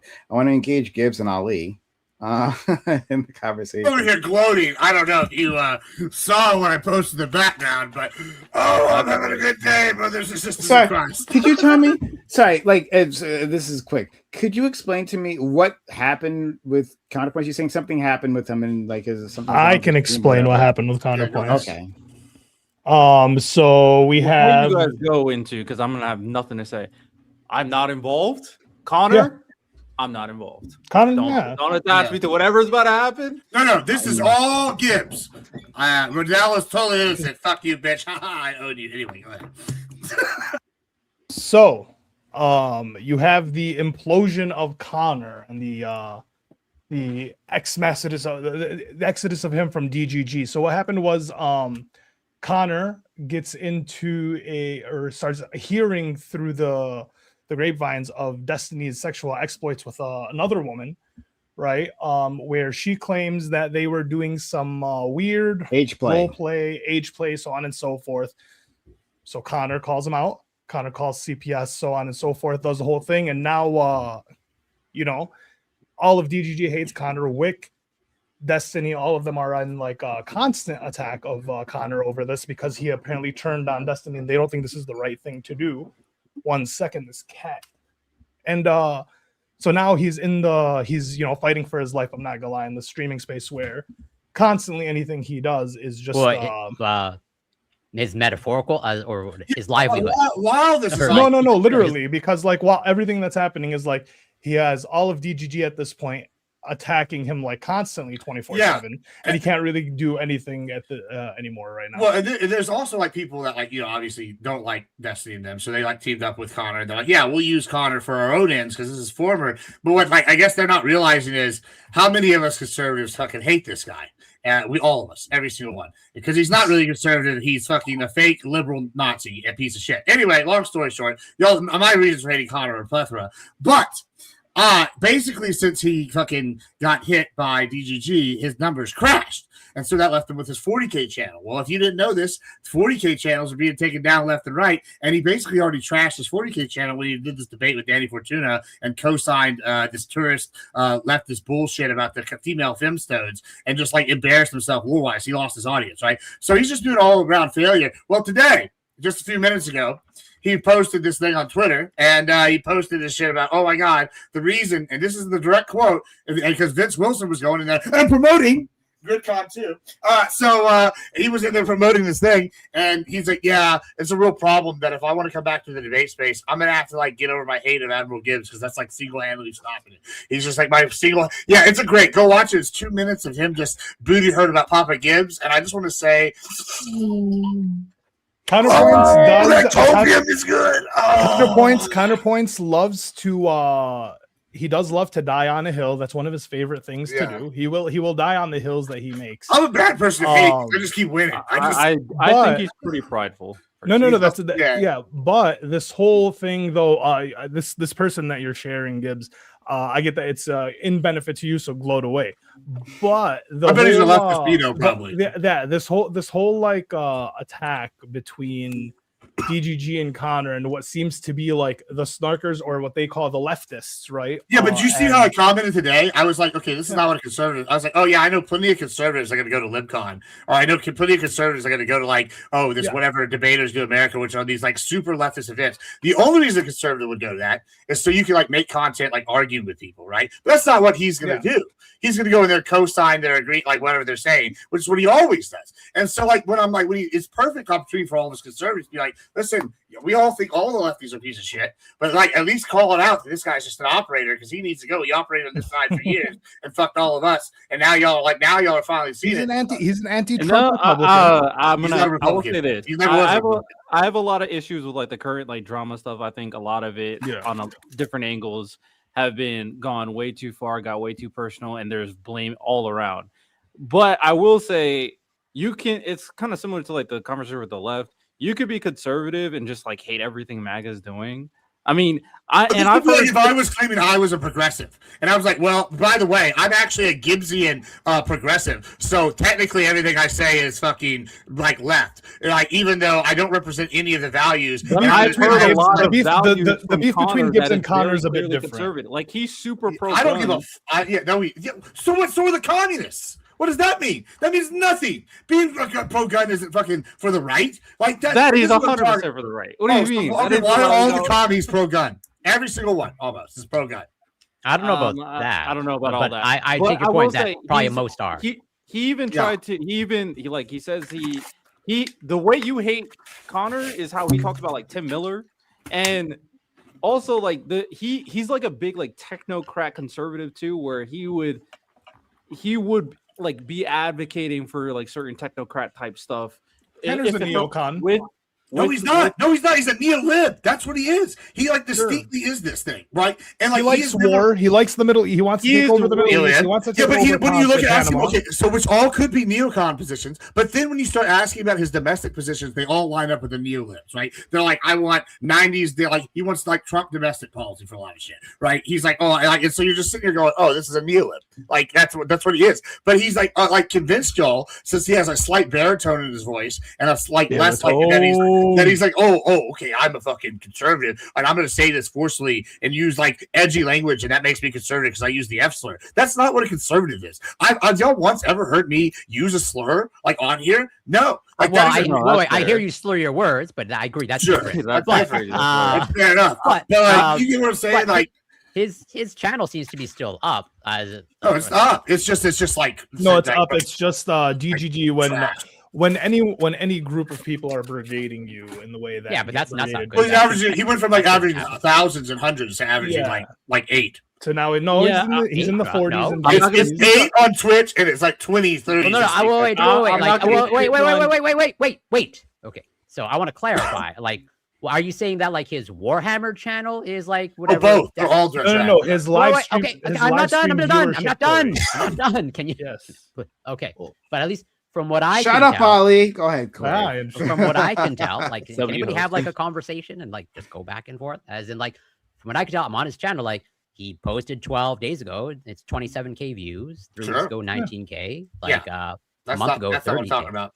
Okay, so that's what I'm trying to like. Yeah, I mean, there are some indicators that are fine, right? But like, he was also, but previous, if you go further back, it's like way further back, it was much larger. Like, he's definitely his 40K is probably his most solid thing left. But he's going to do better with the long form because when you post those, because that's going to be more like lore debate as opposed to like when he's done live like stuff for the 40K. He's gone political with it, right? And like, which is fine, but he's like alienated. He's like done stuff like the Femstones, which is kind of hard to explain in a microcosm. But basically, he pushed it. He pushed it for like lore reasons was his logic. He's like, yeah, it's totally fine. But then when he went up against someone who's like deeply in the lore, it was some gay Italian guy, right? And that was like actually a liberal. He just like dominated. He like got wrecked, and so he lost like a lot of his live shit for this because he got exposed. And like ever since then, as in like you're saying, like he debated about 40K and like lost the debate. Yeah, about, like really okay. poorly. Like That- it was, yeah. I mean, But not only did he lose it, it was like shown that he was doing it like in an operative way. Like he was like I in a didn't way watch that it. just, But yeah. that This is sounds like, like this is like a year sounds like old, he can but- recover from that problem. Maybe, but I it's don't like in conjunction with like, okay, the conservatives want him out because we think he's an operator.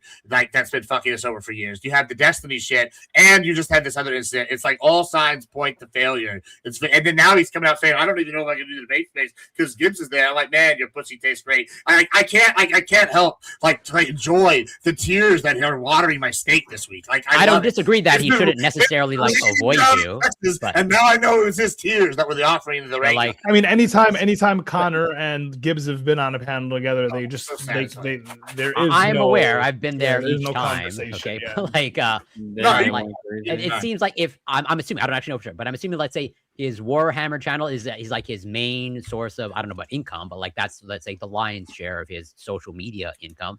as far as I know, that's No, true. Fine. no. Well, it used to be. His I have Counterpoints no Politics idea. channel, I don't know what his his topics live were. streams were Like they were probably bigger. Like that was what his- was making him his his money. bread- That's where the his bread bread and and butter buddy was. was the 40K, but 40K is like not super profitable on YouTube.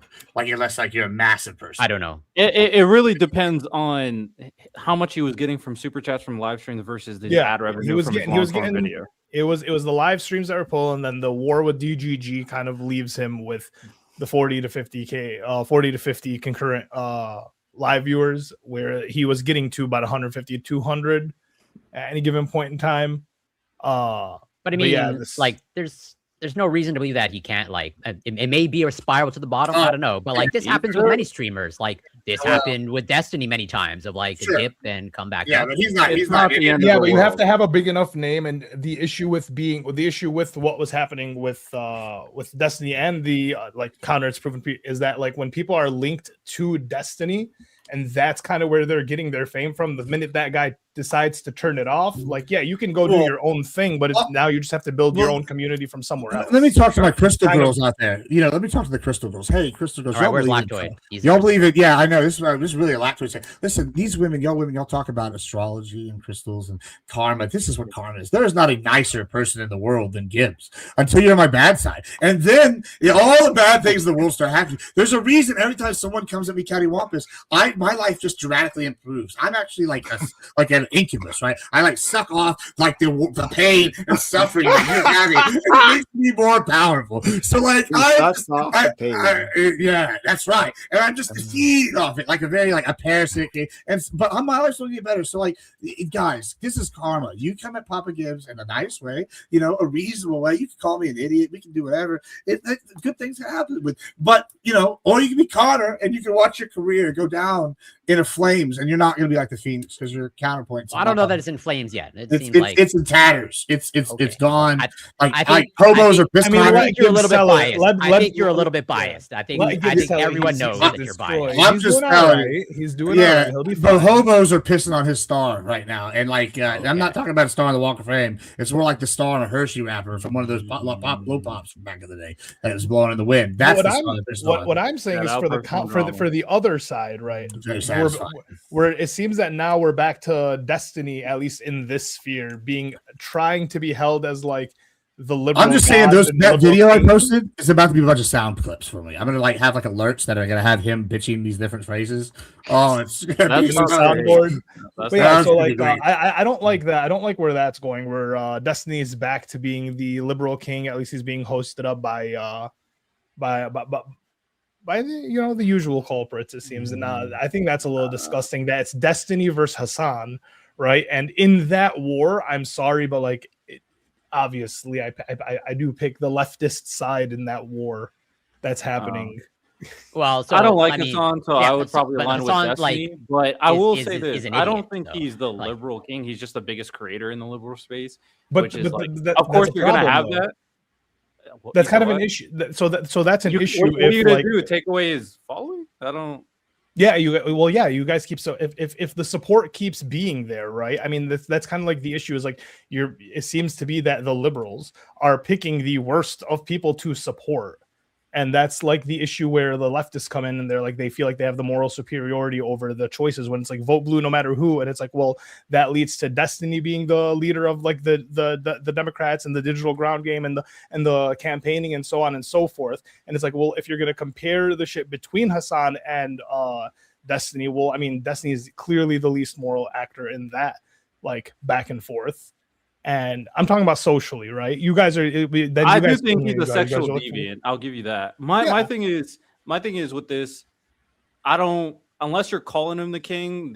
There's really no power. If he's doing things to advocate for liberal politicians, just like Hassan is advocating for leftists, that's their choice. I don't really care. My only issue is like when we're just like devouring each other. When I think there's a bigger threat on the right, that's my only time I have conversation. But there's like a lot of prominent liberal creators like David Pakman, Brian Tyler Cohen, Adam Mockler is going an insane name.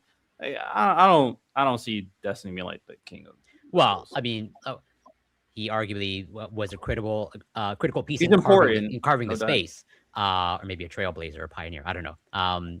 But like, as of now, like, let's say, Destiny seems to be the one that is most willing to engage with whatever.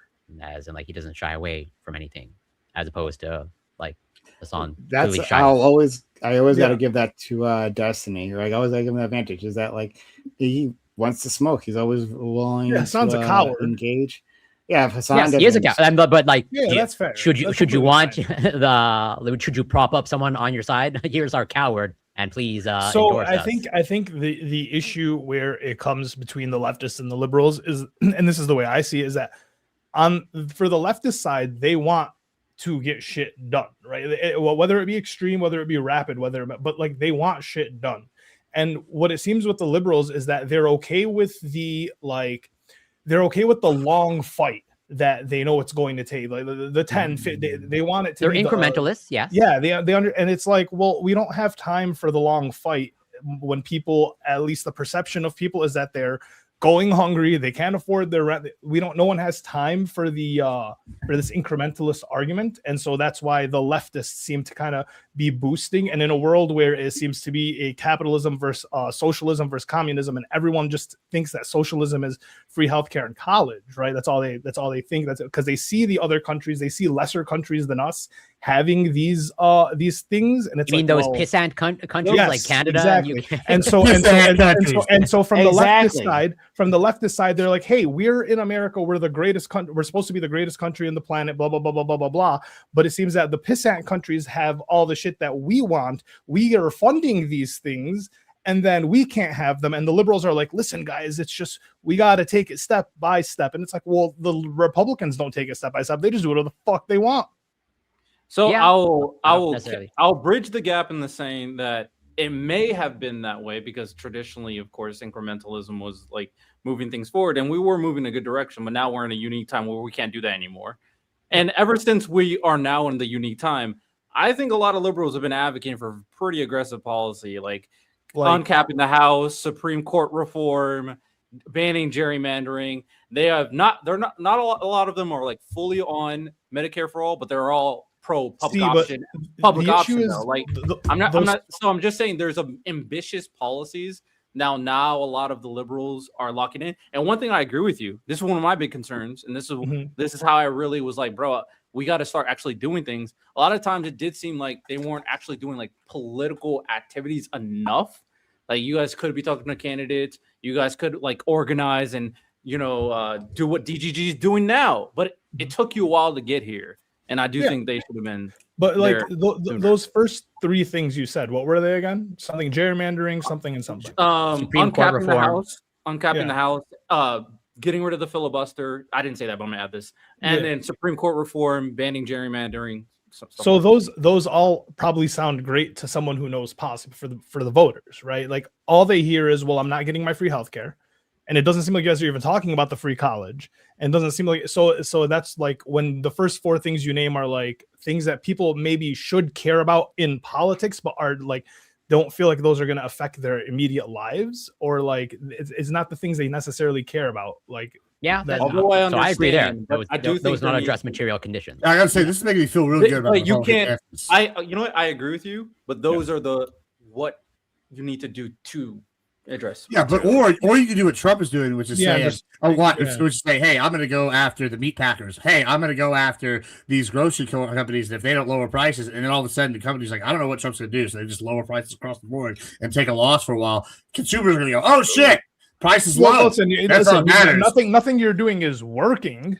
I'm not. Yeah, I'm just saying. But the people are going to go. Oh, wait, I'm just saying that. Listen, I'm not going to argue whether or not that's a good economic plan or not. But I will say, if his goal is, what people want to see results, there's a difference between good economic policy and being effective politically. What I'm saying, I'm going to say, pulls trigger, monkey go, okay, and so like it looks like he's doing something. Yeah.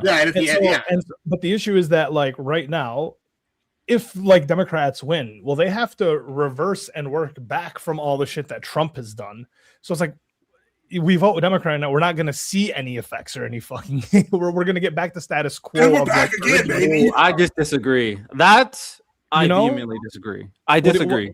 What are the American? Are the American people getting the cheaper rent? Are they getting free healthcare, or are they getting free school? Which one are they getting if the Democrats win right now? Well, healthcare is possible with the public option. As for I want free healthcare like other countries have. They just go to the doctor and no bill. Or Medicare for all. I just don't think that's in the political capital, but we'll have to see. Holly, I didn't sound too hopeful, Holly. I don't see. So like, we're not going to get free healthcare. We're not going to get free college. We're not going to get cheaper rent. So what are we going to get other than politicians making more money? You get cheaper drugs with the Trump administration. You negotiated drug prices. I'll be honest. I'm not a fan of. If I don't get this, then fuck the system. I'm just not a fan of that. No. These are the things that are necessary. So these are the things that are necessary. The policies I advocate are radical policies. I just want to be They're radical in a politically fundamental sense of like reforming the political infrastructure. But Ali is like more understandably more concerned, like how is this going to benefit me in my daily life as a person? Like, I'm fine. I can afford my rent. We're good. We're very good on my end. But like it's like I see a lot of people like Hunter and all and that like attack, for example, rent freeze. To which I'm like, well, yes, I understand everything, but like for the people that are living that are going to get evicted because they can't afford their rent, they can't wait 5 years for policy change and people to build new buildings, and then like they don't have the time to wait for it. So it's like obviously they're going to vote for a Mamdani who says, hey, I'm going to freeze your rent. We are going to solve this problem for you at least temporarily until we can get new buildings going up and so on and so forth, which is policies that you guys are against. But then for the people, it's like I don't see where liberals have any convincing like argument right now outside of Trump is really bad. So it's hard when it comes down to this because there's like realistic things you could do and unrealistic things you could do. Yeah. And in this situation, a affordable healthcare option is realistic with the public option. The Medicare for all is just not realistic. And then the idea for rent, that's a local thing. That's why Mamdani is able to do something. The federal government can't enact a federal policy to dictate across the board housing rent. Well, that's Trump. Well, they did during COVID, didn't they? No, was that state? No, they passed a housing policy, but to freeze rent all across the nation, that's impossible. That's just never going to happen. And then the idea for education, like the Dems tried to do a lot of very ambitious stuff with it. You know, the student loan forgiveness was a big one under Biden, which is like the most centrist Democrat people have talked about. So they are very clearly a big advocates on making education more affordable. And a couple of states have been trying to push like free education more and more. But again, that's not a federal policy. That's a state policy. So there's a couple of things the federal government can do to start pushing really ambitious, really productive policies. But in terms of a lot of the things that people really want immediately, get involved into your state and local elections because they're the ones who actually do those things. That's just how it is. I mean, wait, sure. But was it so like during the whole like anti-Semitism bans on the colleges, didn't Trump take away funding from certain colleges, or did that like pass? Doing that? But he did, and then he got a policy enacted across the nation in order to like stop anti-Semitism on campuses. And he did not get a policy enacted across it. He tried to do an executive order, which is illegal. The president can't tell states what to do. That's just there isn't a law. There isn't a law about anti-Semitism and anti-BDS laws. Yes. Oh yeah, if we're talking about discrimination, yeah, there's policies like that. in terms of like if you're discriminating against, but in terms of taking funding away, in terms of telling certain people you can't fund, you can stop your federal funding. That's one thing, but most of the funding that goes to these schools is not federal; it's state and local. And then all the other things that he tries to implement onto these states and onto these institutions, he cannot do. Executive orders are things that cannot allow you to tell states what to do unless they capitulate. And Republican states capitulate, but Democrat states don't. Republican schools, aren't also most colleges like liberal like institutions. Well, like Trump. I said Republican states, not schools. Oh, but there would still be some universities like Columbia that acquiesce. Harvard, Columbia, all the big name schools in the liberals in the liberal states acquiesced because Trump, threatened to pull funding. Yeah, some of them definitely signed up, and then others rebelled against that for sure. Yeah. But that's their choice on doing something.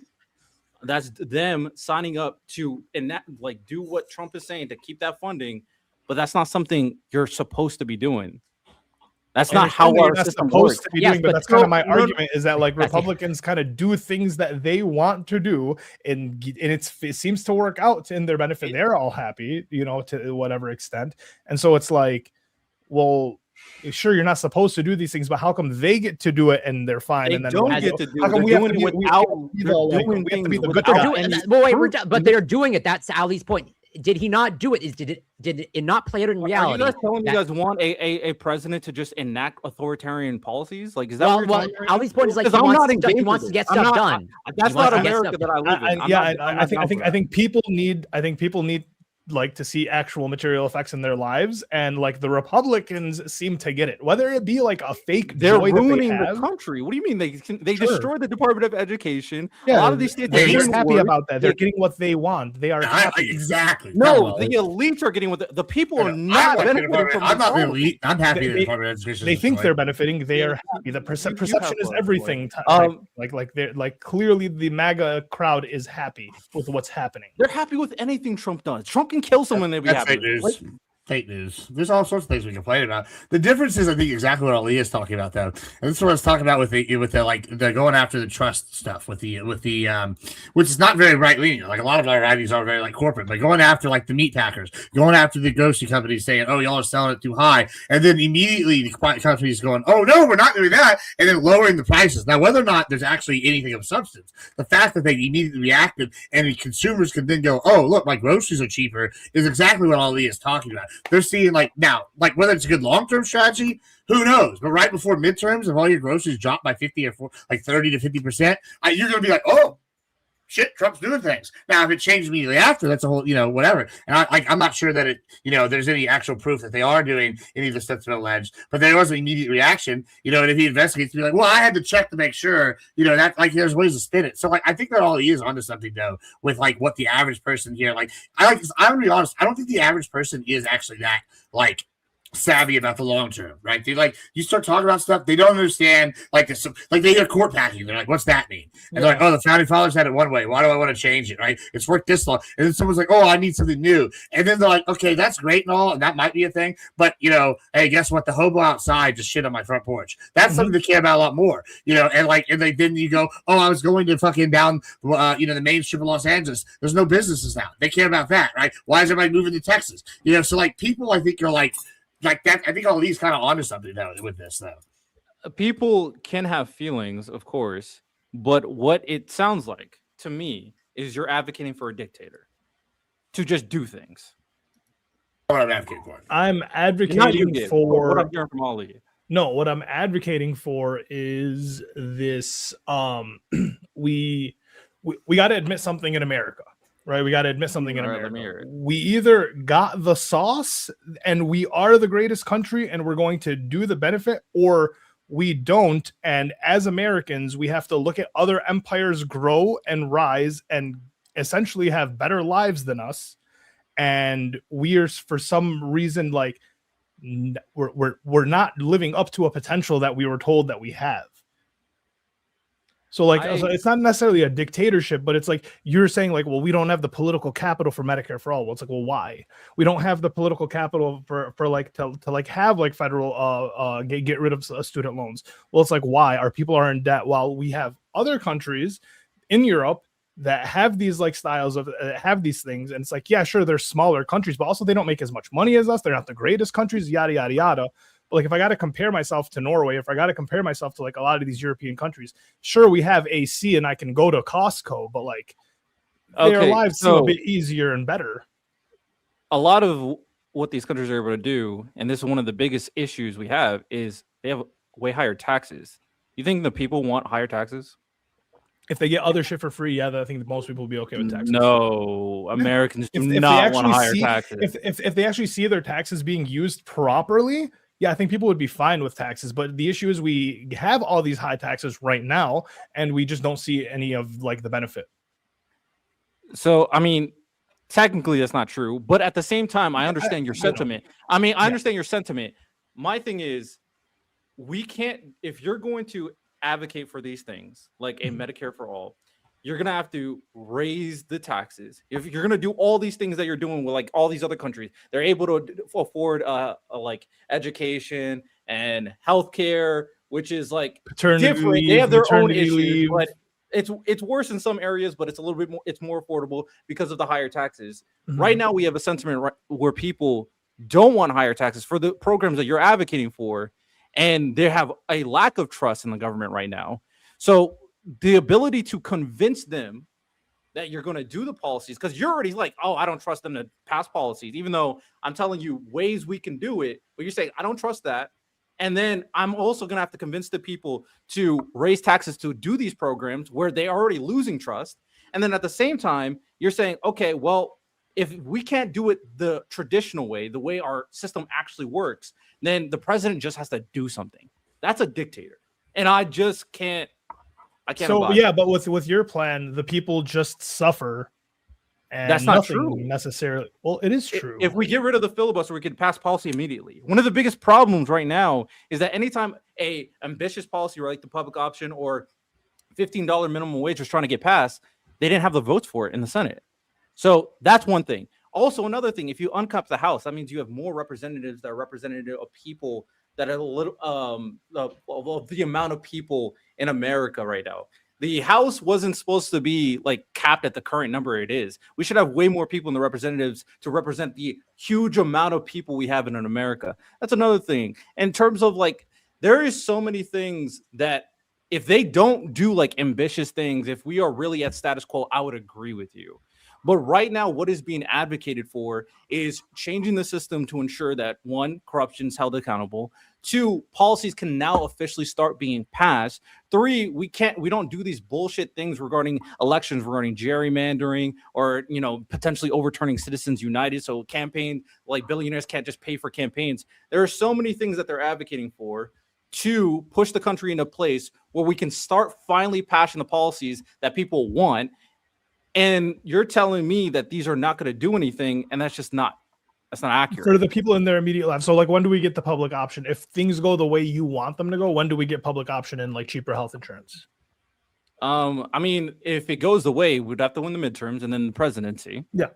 Right. So basically, right after 2028, they push the bill. And then if the filibuster is gone, they have the amount of people in the Senate, then it can be pushed pretty quickly. I'm sure they will have all the people really advocating for that. Because right now, one of the biggest things that people are advocating for in terms of overall polling, like top 3 is healthcare. Because right now, so many people are getting kicked off of healthcare.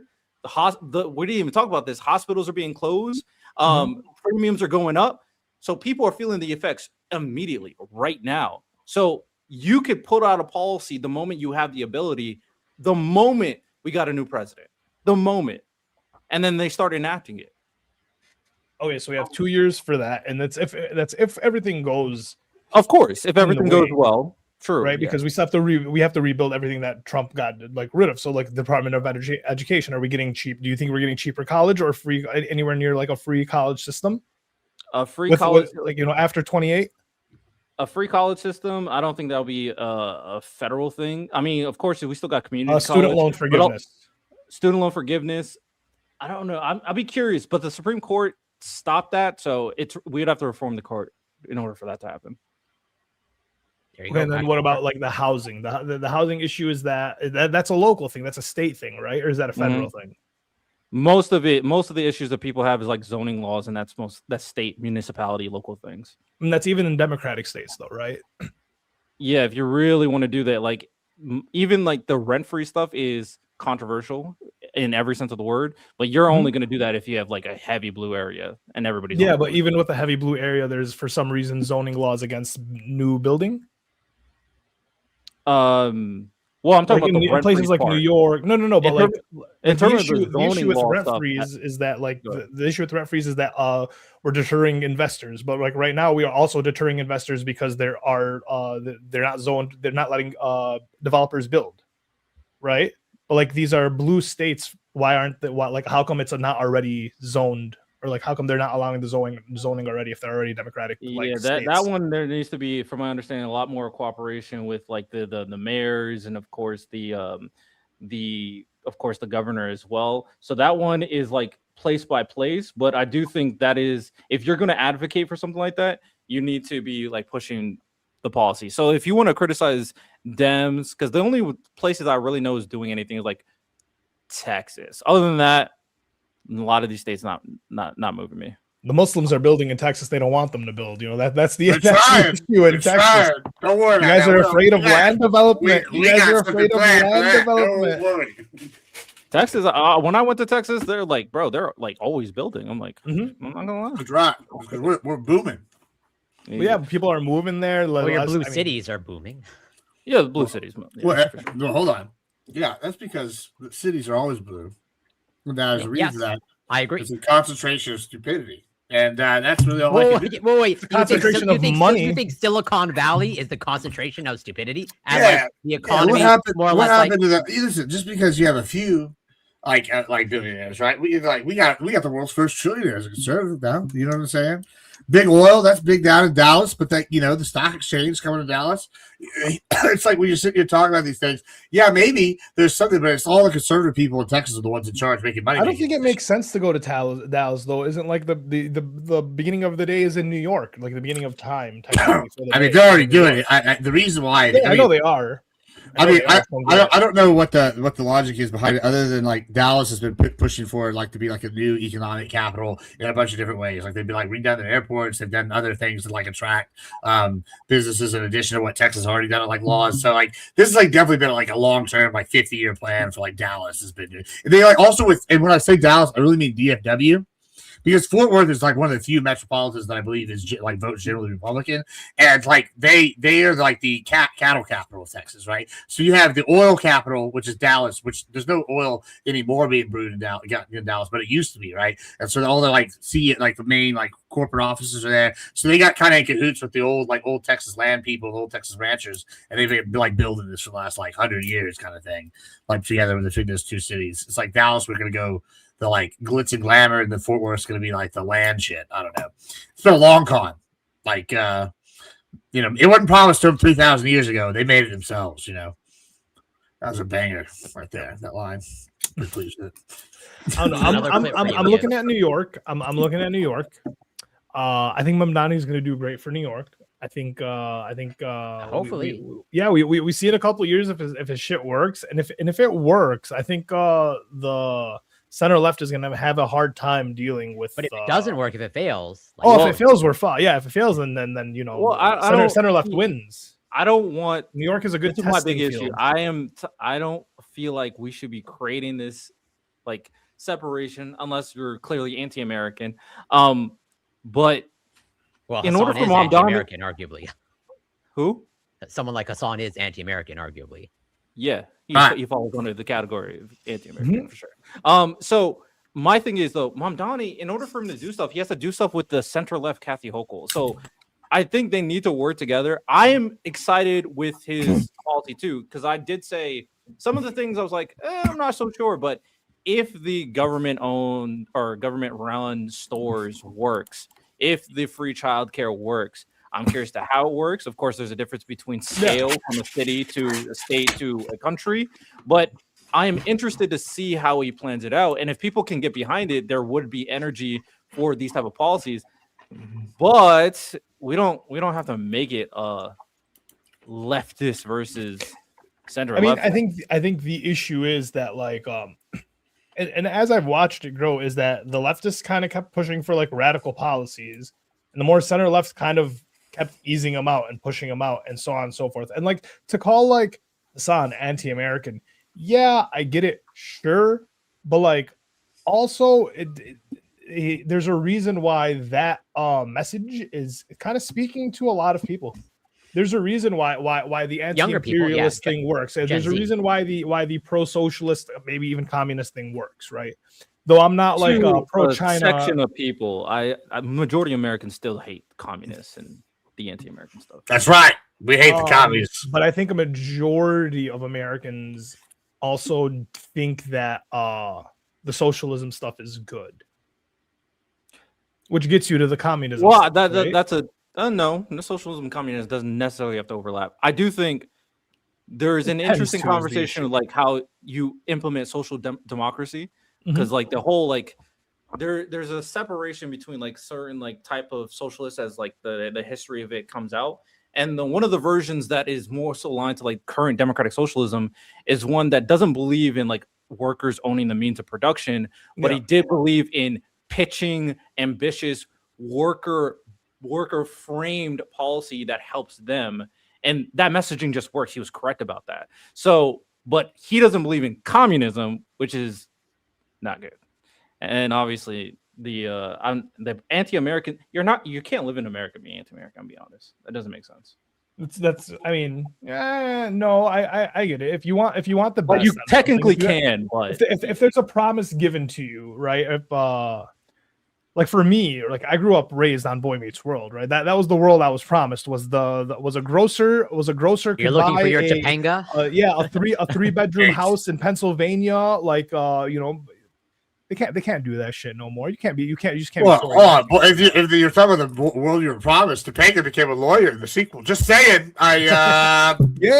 It's just.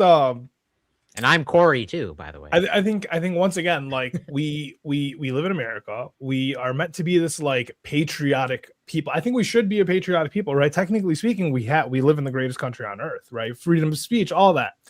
But if within the demographic of people, like there's even a question or a conversation being had about it, right? If there are voices like Hassan being propped up, if there are right now we have the like the APAC, we're having an APAC conversation Wednesday, so on and so forth. If we're having like this much of a divide in our own country, I think there's something to that, right? I think there's something to like hating what America is and wanting it to be the thing that you think it should be, or the path it's on. Well, we had this debate, whatever. Like you can hate America, want it to change, and live here and still like and actually just like you just hate America right now. You could love America. Yeah, like, hating this version is fine. I hate this version right now. So like I think that's fine, but I do think there's a section of people who just like hate America in its entirety and think it's like an evil country. But ultimately though, yes, these people are dissatisfied. Yes, they are corralled around people like Hassan, but there's also a whole bunch of people corralled around people like Asmongold and Nick Fuentes. Yeah. So it's like it's not saying much to me that internet people are rallying around these people in particular. I think there's a problem in America that this is happening, that people have been so dissatisfied.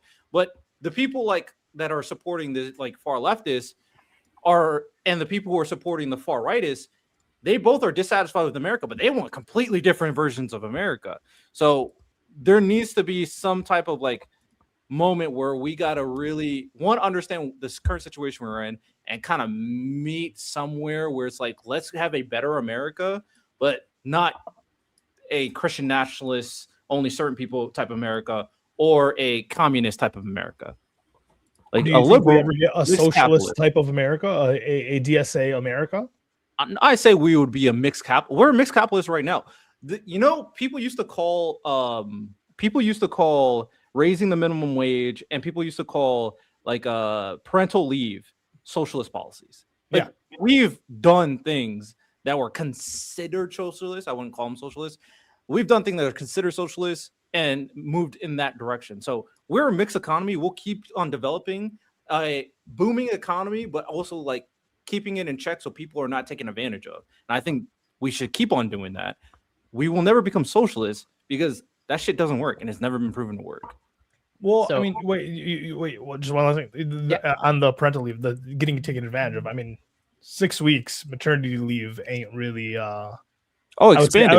I would say you're getting taken advantage of at 6 weeks maternity leave.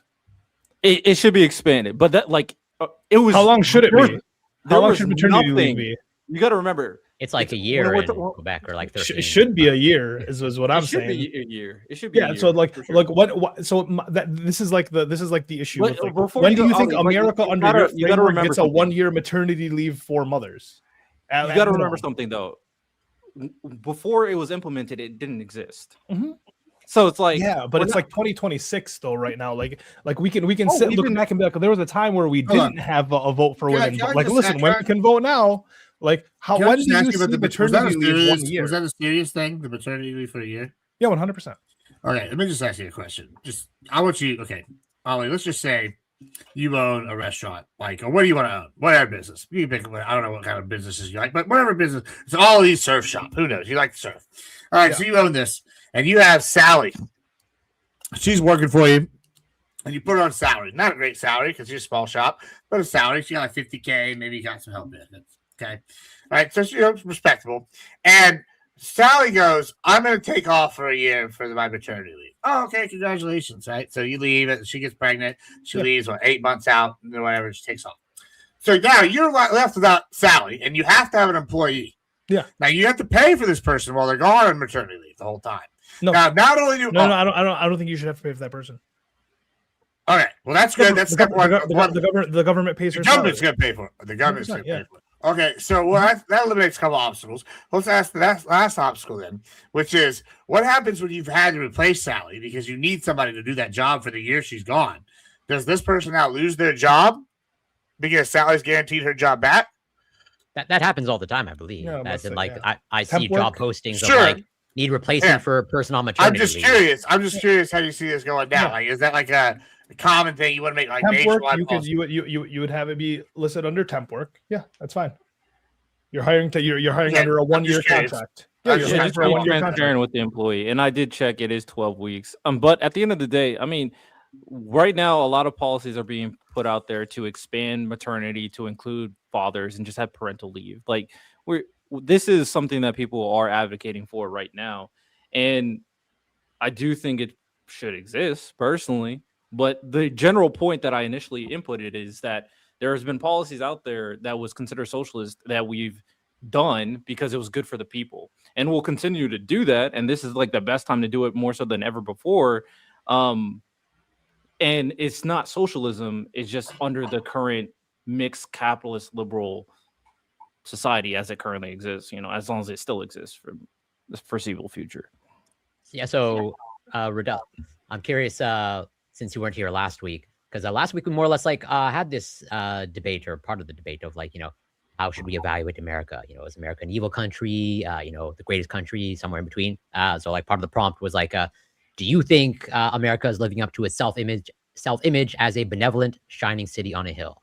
How would you answer that question? Out of curiosity. Current America? Yeah, living up to its self-image as a benevolent, shining city on a hill.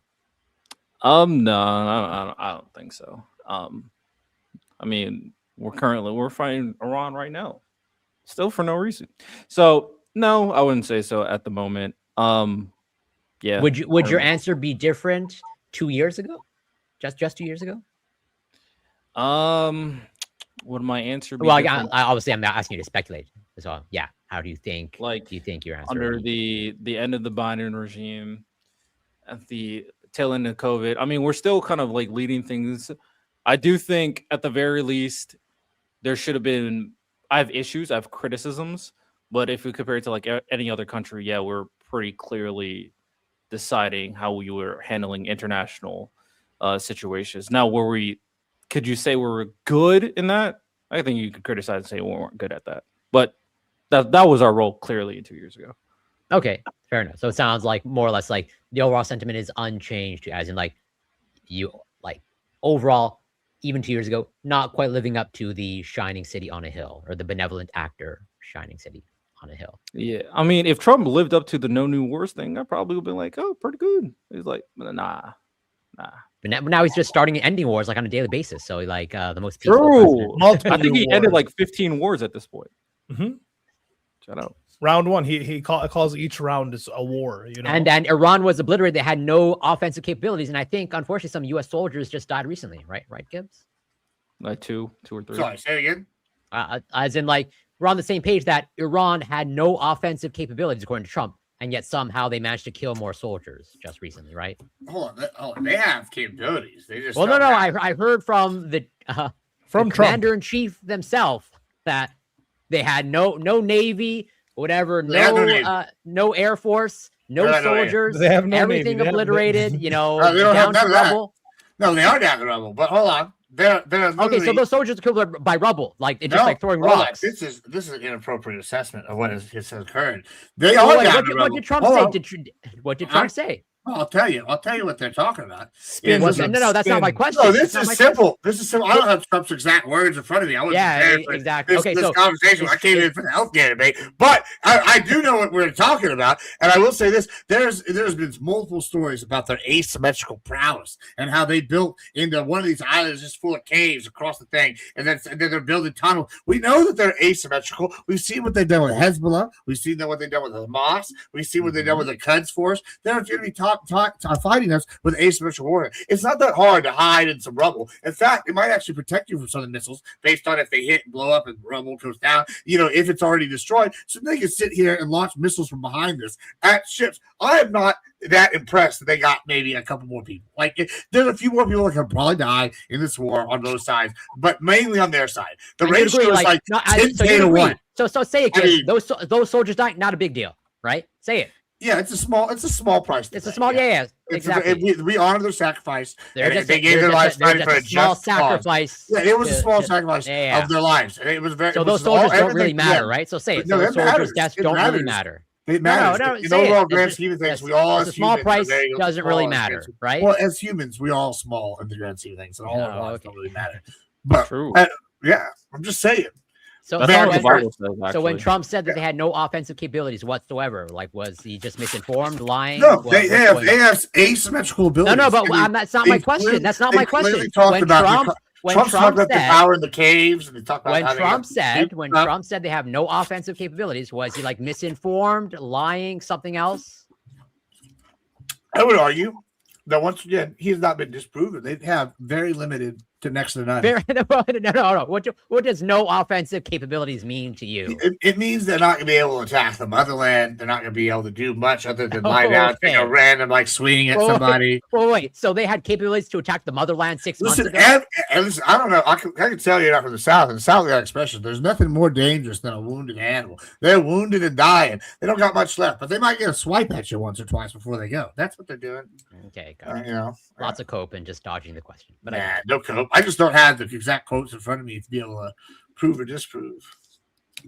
you want me to dig them up? Yeah, if you want to. Then I can Okay, spin it the better way. and then you will respond directly to the quote when I ask Yeah. the question. Sure. Yeah, you can tell me. I mean, as long as the Iran war goes on, my money goes up. So, you hit me and I'll tell you an appropriate Okay. response from my point of view.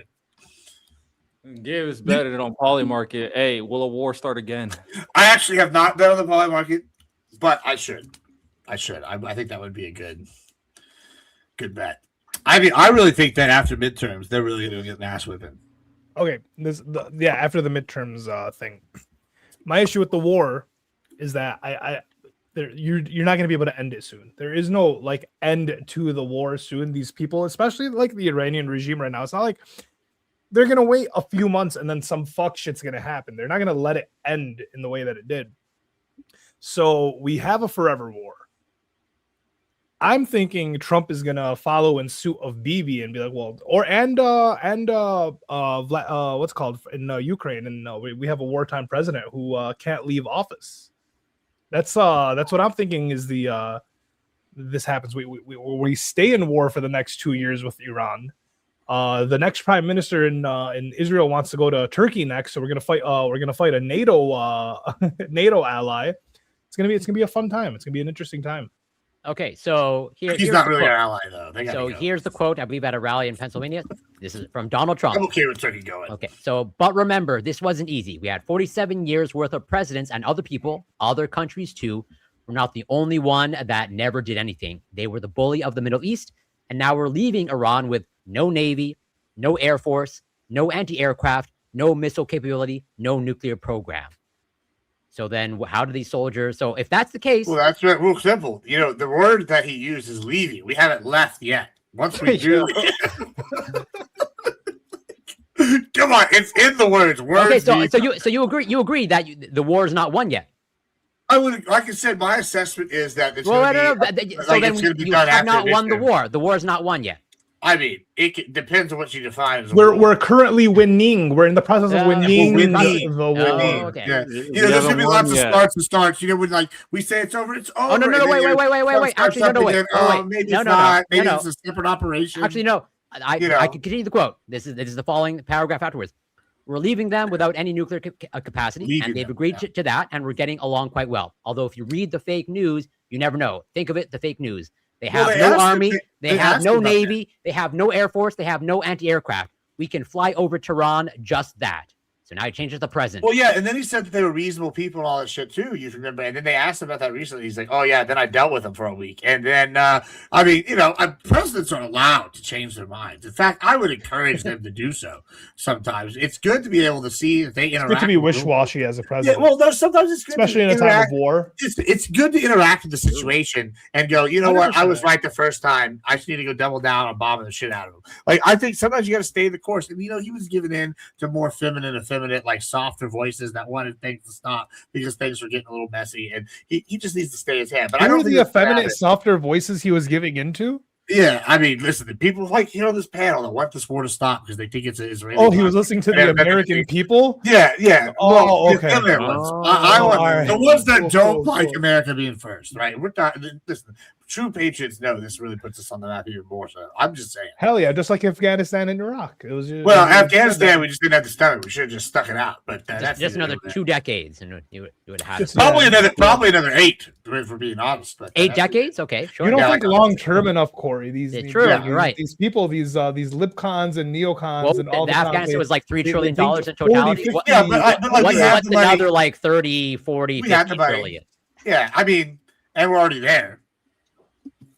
And that's without Afghanistan. I just want people to afford rent. Listen, you listen. None of you are going to be able to buy a house. None of you are going to be able to buy a house in this country anymore. I just want you to be able to afford rent. Then you don't need the rent because you can just be passed out under a bridge. And with that part, right? you just want another opium epidemic in. I'm just throwing out possible hypotheticals. Gibbs is okay with like a rising homeless population. Because he's going to build a fortress for himself, right? That's the thought. Like I've learned Gibbs's thought method. It's like it's just as long as it doesn't affect him, it's fine. Whatever issue or complication comes off of whatever policy, it's fine. That how many other people have this same mindset? No, I know. I understand it. That's why I understand you. That's why I've never called you dumb, Gibbs. I've always been like, yeah, I get it. I appreciate it. Otherwise, you might end up like Connor, crying and saying, "I can show the face." Oh, man. I think your obsession with Connor's a little bit unhealthy, but both obsessed with each other. Maybe it's just winning. I have no problem saying Connor's obsession with Gibbs is also unhealthy. Mm-hmm. Okay. Yeah, but one side is just me shitting on him and laughing. The other side is him just like actually seeing it in a rage. Like, it's very satisfying. Where did Prime go? Are you still there, Prime? He's still there, probably. Yeah, almost certainly. Yeah, I'm here. Oh, he really was just there. Are you like? Yeah, I thought he took a nap. He does. No. Prime doesn't do that, as far as I know. No nap. I think he's cranking it. Hey, I recently got in. Yes, Gibbs. Oh, baby. Hey, man. Whatever floats your boat, man. Yeah. Gibbs, are you pro or anti data center? That's a real good question. Are you pro data center in your backyard? I actually don't think you'd like data centers. I think it depends. Like, I'm not inherently like opposed, right? So right now, there's a big water problem here in Texas, and the rains this last week and a half have really like solved that for like the next year or two. But that's not a long-term thing, right? So if data centers could find a way not to just be eating up the water.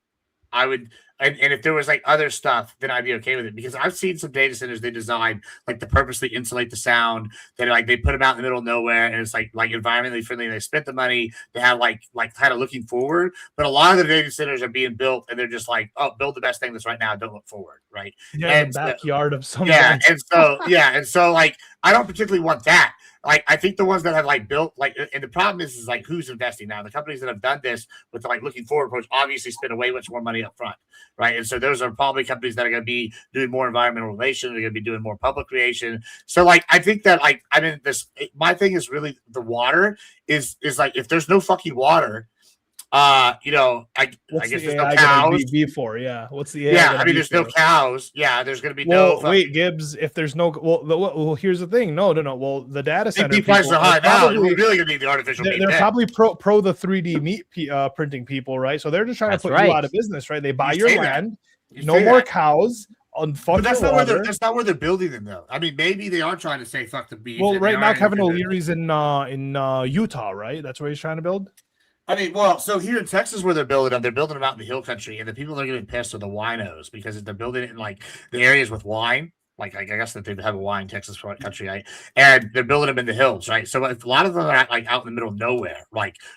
But like there are like these areas where it's like right up against like they're like touristy areas kind of, and so that's fucking up the tourist industry quite a bit over there. So you have like these kind of like powerful like lobby groups that are like, well, you just drained to the river. Now we can't fucking, now the rest of the economy for the entire city's out. Like, so yeah, Texas wineries, I'm sure you're pro Texas winery and data center. Yeah, but there's examples of good and bad. There's like the bad examples of this, and then there's like towns like outside of Austin, I can't remember the name of the town, that did this. They had like this like environmentally friendly like company came in there, and they built like they built a facility that didn't have had more room than what they needed, and like it's out in the middle of nowhere, and you can go out there. There's like no sound, it's soundproof. As they spent way more money up front expecting the boom, and like their city has been the city that's like approved it has been real happy with that. Like I would be okay with something like that. I think it just needs to be like not like it needs to like not destroy established industries. Like you want to do an industry in addition to something, not like I want to make it a market where they can thrive, but not like destroy something just based off like, oh, you're fucking with this shit that you don't understand. Like, okay, there's the lithium deposit out in Sarin Sea here in America, right? And they found out that they can get the lithium from, I guess, the geothermal plants if they just add a thing to it. That's like in addition to. It's not at the expense. Like too many times we try to like regulate things into like where it's, oh, we're gonna regulate to help these people. These other people get fucked. I think there's a smart way to do it, but like, so it's like I'm open minded to it. I guess that's what I'm saying, but I'm not. Yeah, I think people are going to start fucking Molotov cocktailing data centers in their neighborhoods. It's getting kind of insane for a lot of people. Now they're talking about putting them in space. Is what Elon Musk is. Wouldn't that solve the problem if we just put them in space? You think that's going to happen anytime soon? Like, well, he's talking about doing it now. He's been talking about getting full self-driving for the past 10 years. Sure, but, I mean, we already put them in the ocean. Gibbs, please ignore that. Seriously, the ocean? No, not the ocean. The ocean actually might be a better idea. Well, we know the Starlink shit it depends. But like for space, like it's a terrible idea. It's extremely hard to radiate heat away in space. That's why I mean, and there's no air to push it through. Yeah, we can't. Sure, we can't get rid of the heat by convention. So no, that's actually extremely poor idea. The amount of energy we need to move that much mass up into space, ridiculous. And then of course the fact that the GPUs fail on a regular basis here on Earth, right? And then you just have to get people to replace those. Can't do that in space. And then there's the radiation. But they're not the only ones doing it. They're not the only ones doing it. SpaceX is doing it. Blue Origin's doing this. Google's doing it. Axiom Space. They're all bullshitting you. Yeah, I know. They're all bullshitting. There is no viable way to do this on a mass scale. You can put a server in space, right? You could put something there, yes, but it's not. It can't be as efficient as here. It has to use older chips that are more robust and won't be interfered with by the radiation, or else you just have to like put a shit ton of shielding on the ship, which also increases the weight. Like it's a disaster. So no, like they keep talking about this, but I looked into this, man. This thing is a complete fucking mess. The ocean honestly makes a lot better sense. Well, I also see they have those like insulated ones, or not insulated, what self-contained ones, so the water just gets reused. I've seen that as well as like a big thing. Yeah, and like working with so, like water. I feel like the tech is coming. The problem is like you just don't want to be in one of these towns. At the You think the tech is coming? Like, yeah. He's right. They are improving the data centers. Like data centers are controversial. You just don't want to be in space. Like, do you understand that? I mean, I think there's a variety. Well, going in space is different from like improving tech on Earth. Yeah, I mean, I think there's a variety of solutions to this. So I'm not like super worried about like the long term on the data centers. I'm more worried about like you be a town on the edge of a boom, and then like the tech passes. You have these outdated systems that ruin your town in a few years, and you never get back what you had. Right? Like I think that's the thing you need to be concerned about. Like there's no problem building infrastructure if it's planned properly. Like the problem is oftentimes people just like half-ass it, and I don't know. That's kind of my only concern. You know. Yeah. Okay. Why don't we leave it here? Thanks guys for being here. It's great, and we'll do more in the future. Let's give an outros. You can. Okay. Do I have to like call out your names? It's weird. Yes, like, guys. Like sometimes you go counterclockwise or clockwise. But yeah, okay, sure. You can find me on Twitch, Corey Campbell 84, Twitter, X, YouTube, Instagram, Substack, TikTok. It's Corey Campbell. Gibbs, Ali, Rodell. Always a pleasure. Love you, Brian. Thanks so much. Okay. All right. Yep. My name's Rodell. I run a podcast called The Purple Political Breakdown. Like to have conversations over there. Plan to speak with Ali soon. We're really talking about the best topic to talk about in politics, Israel.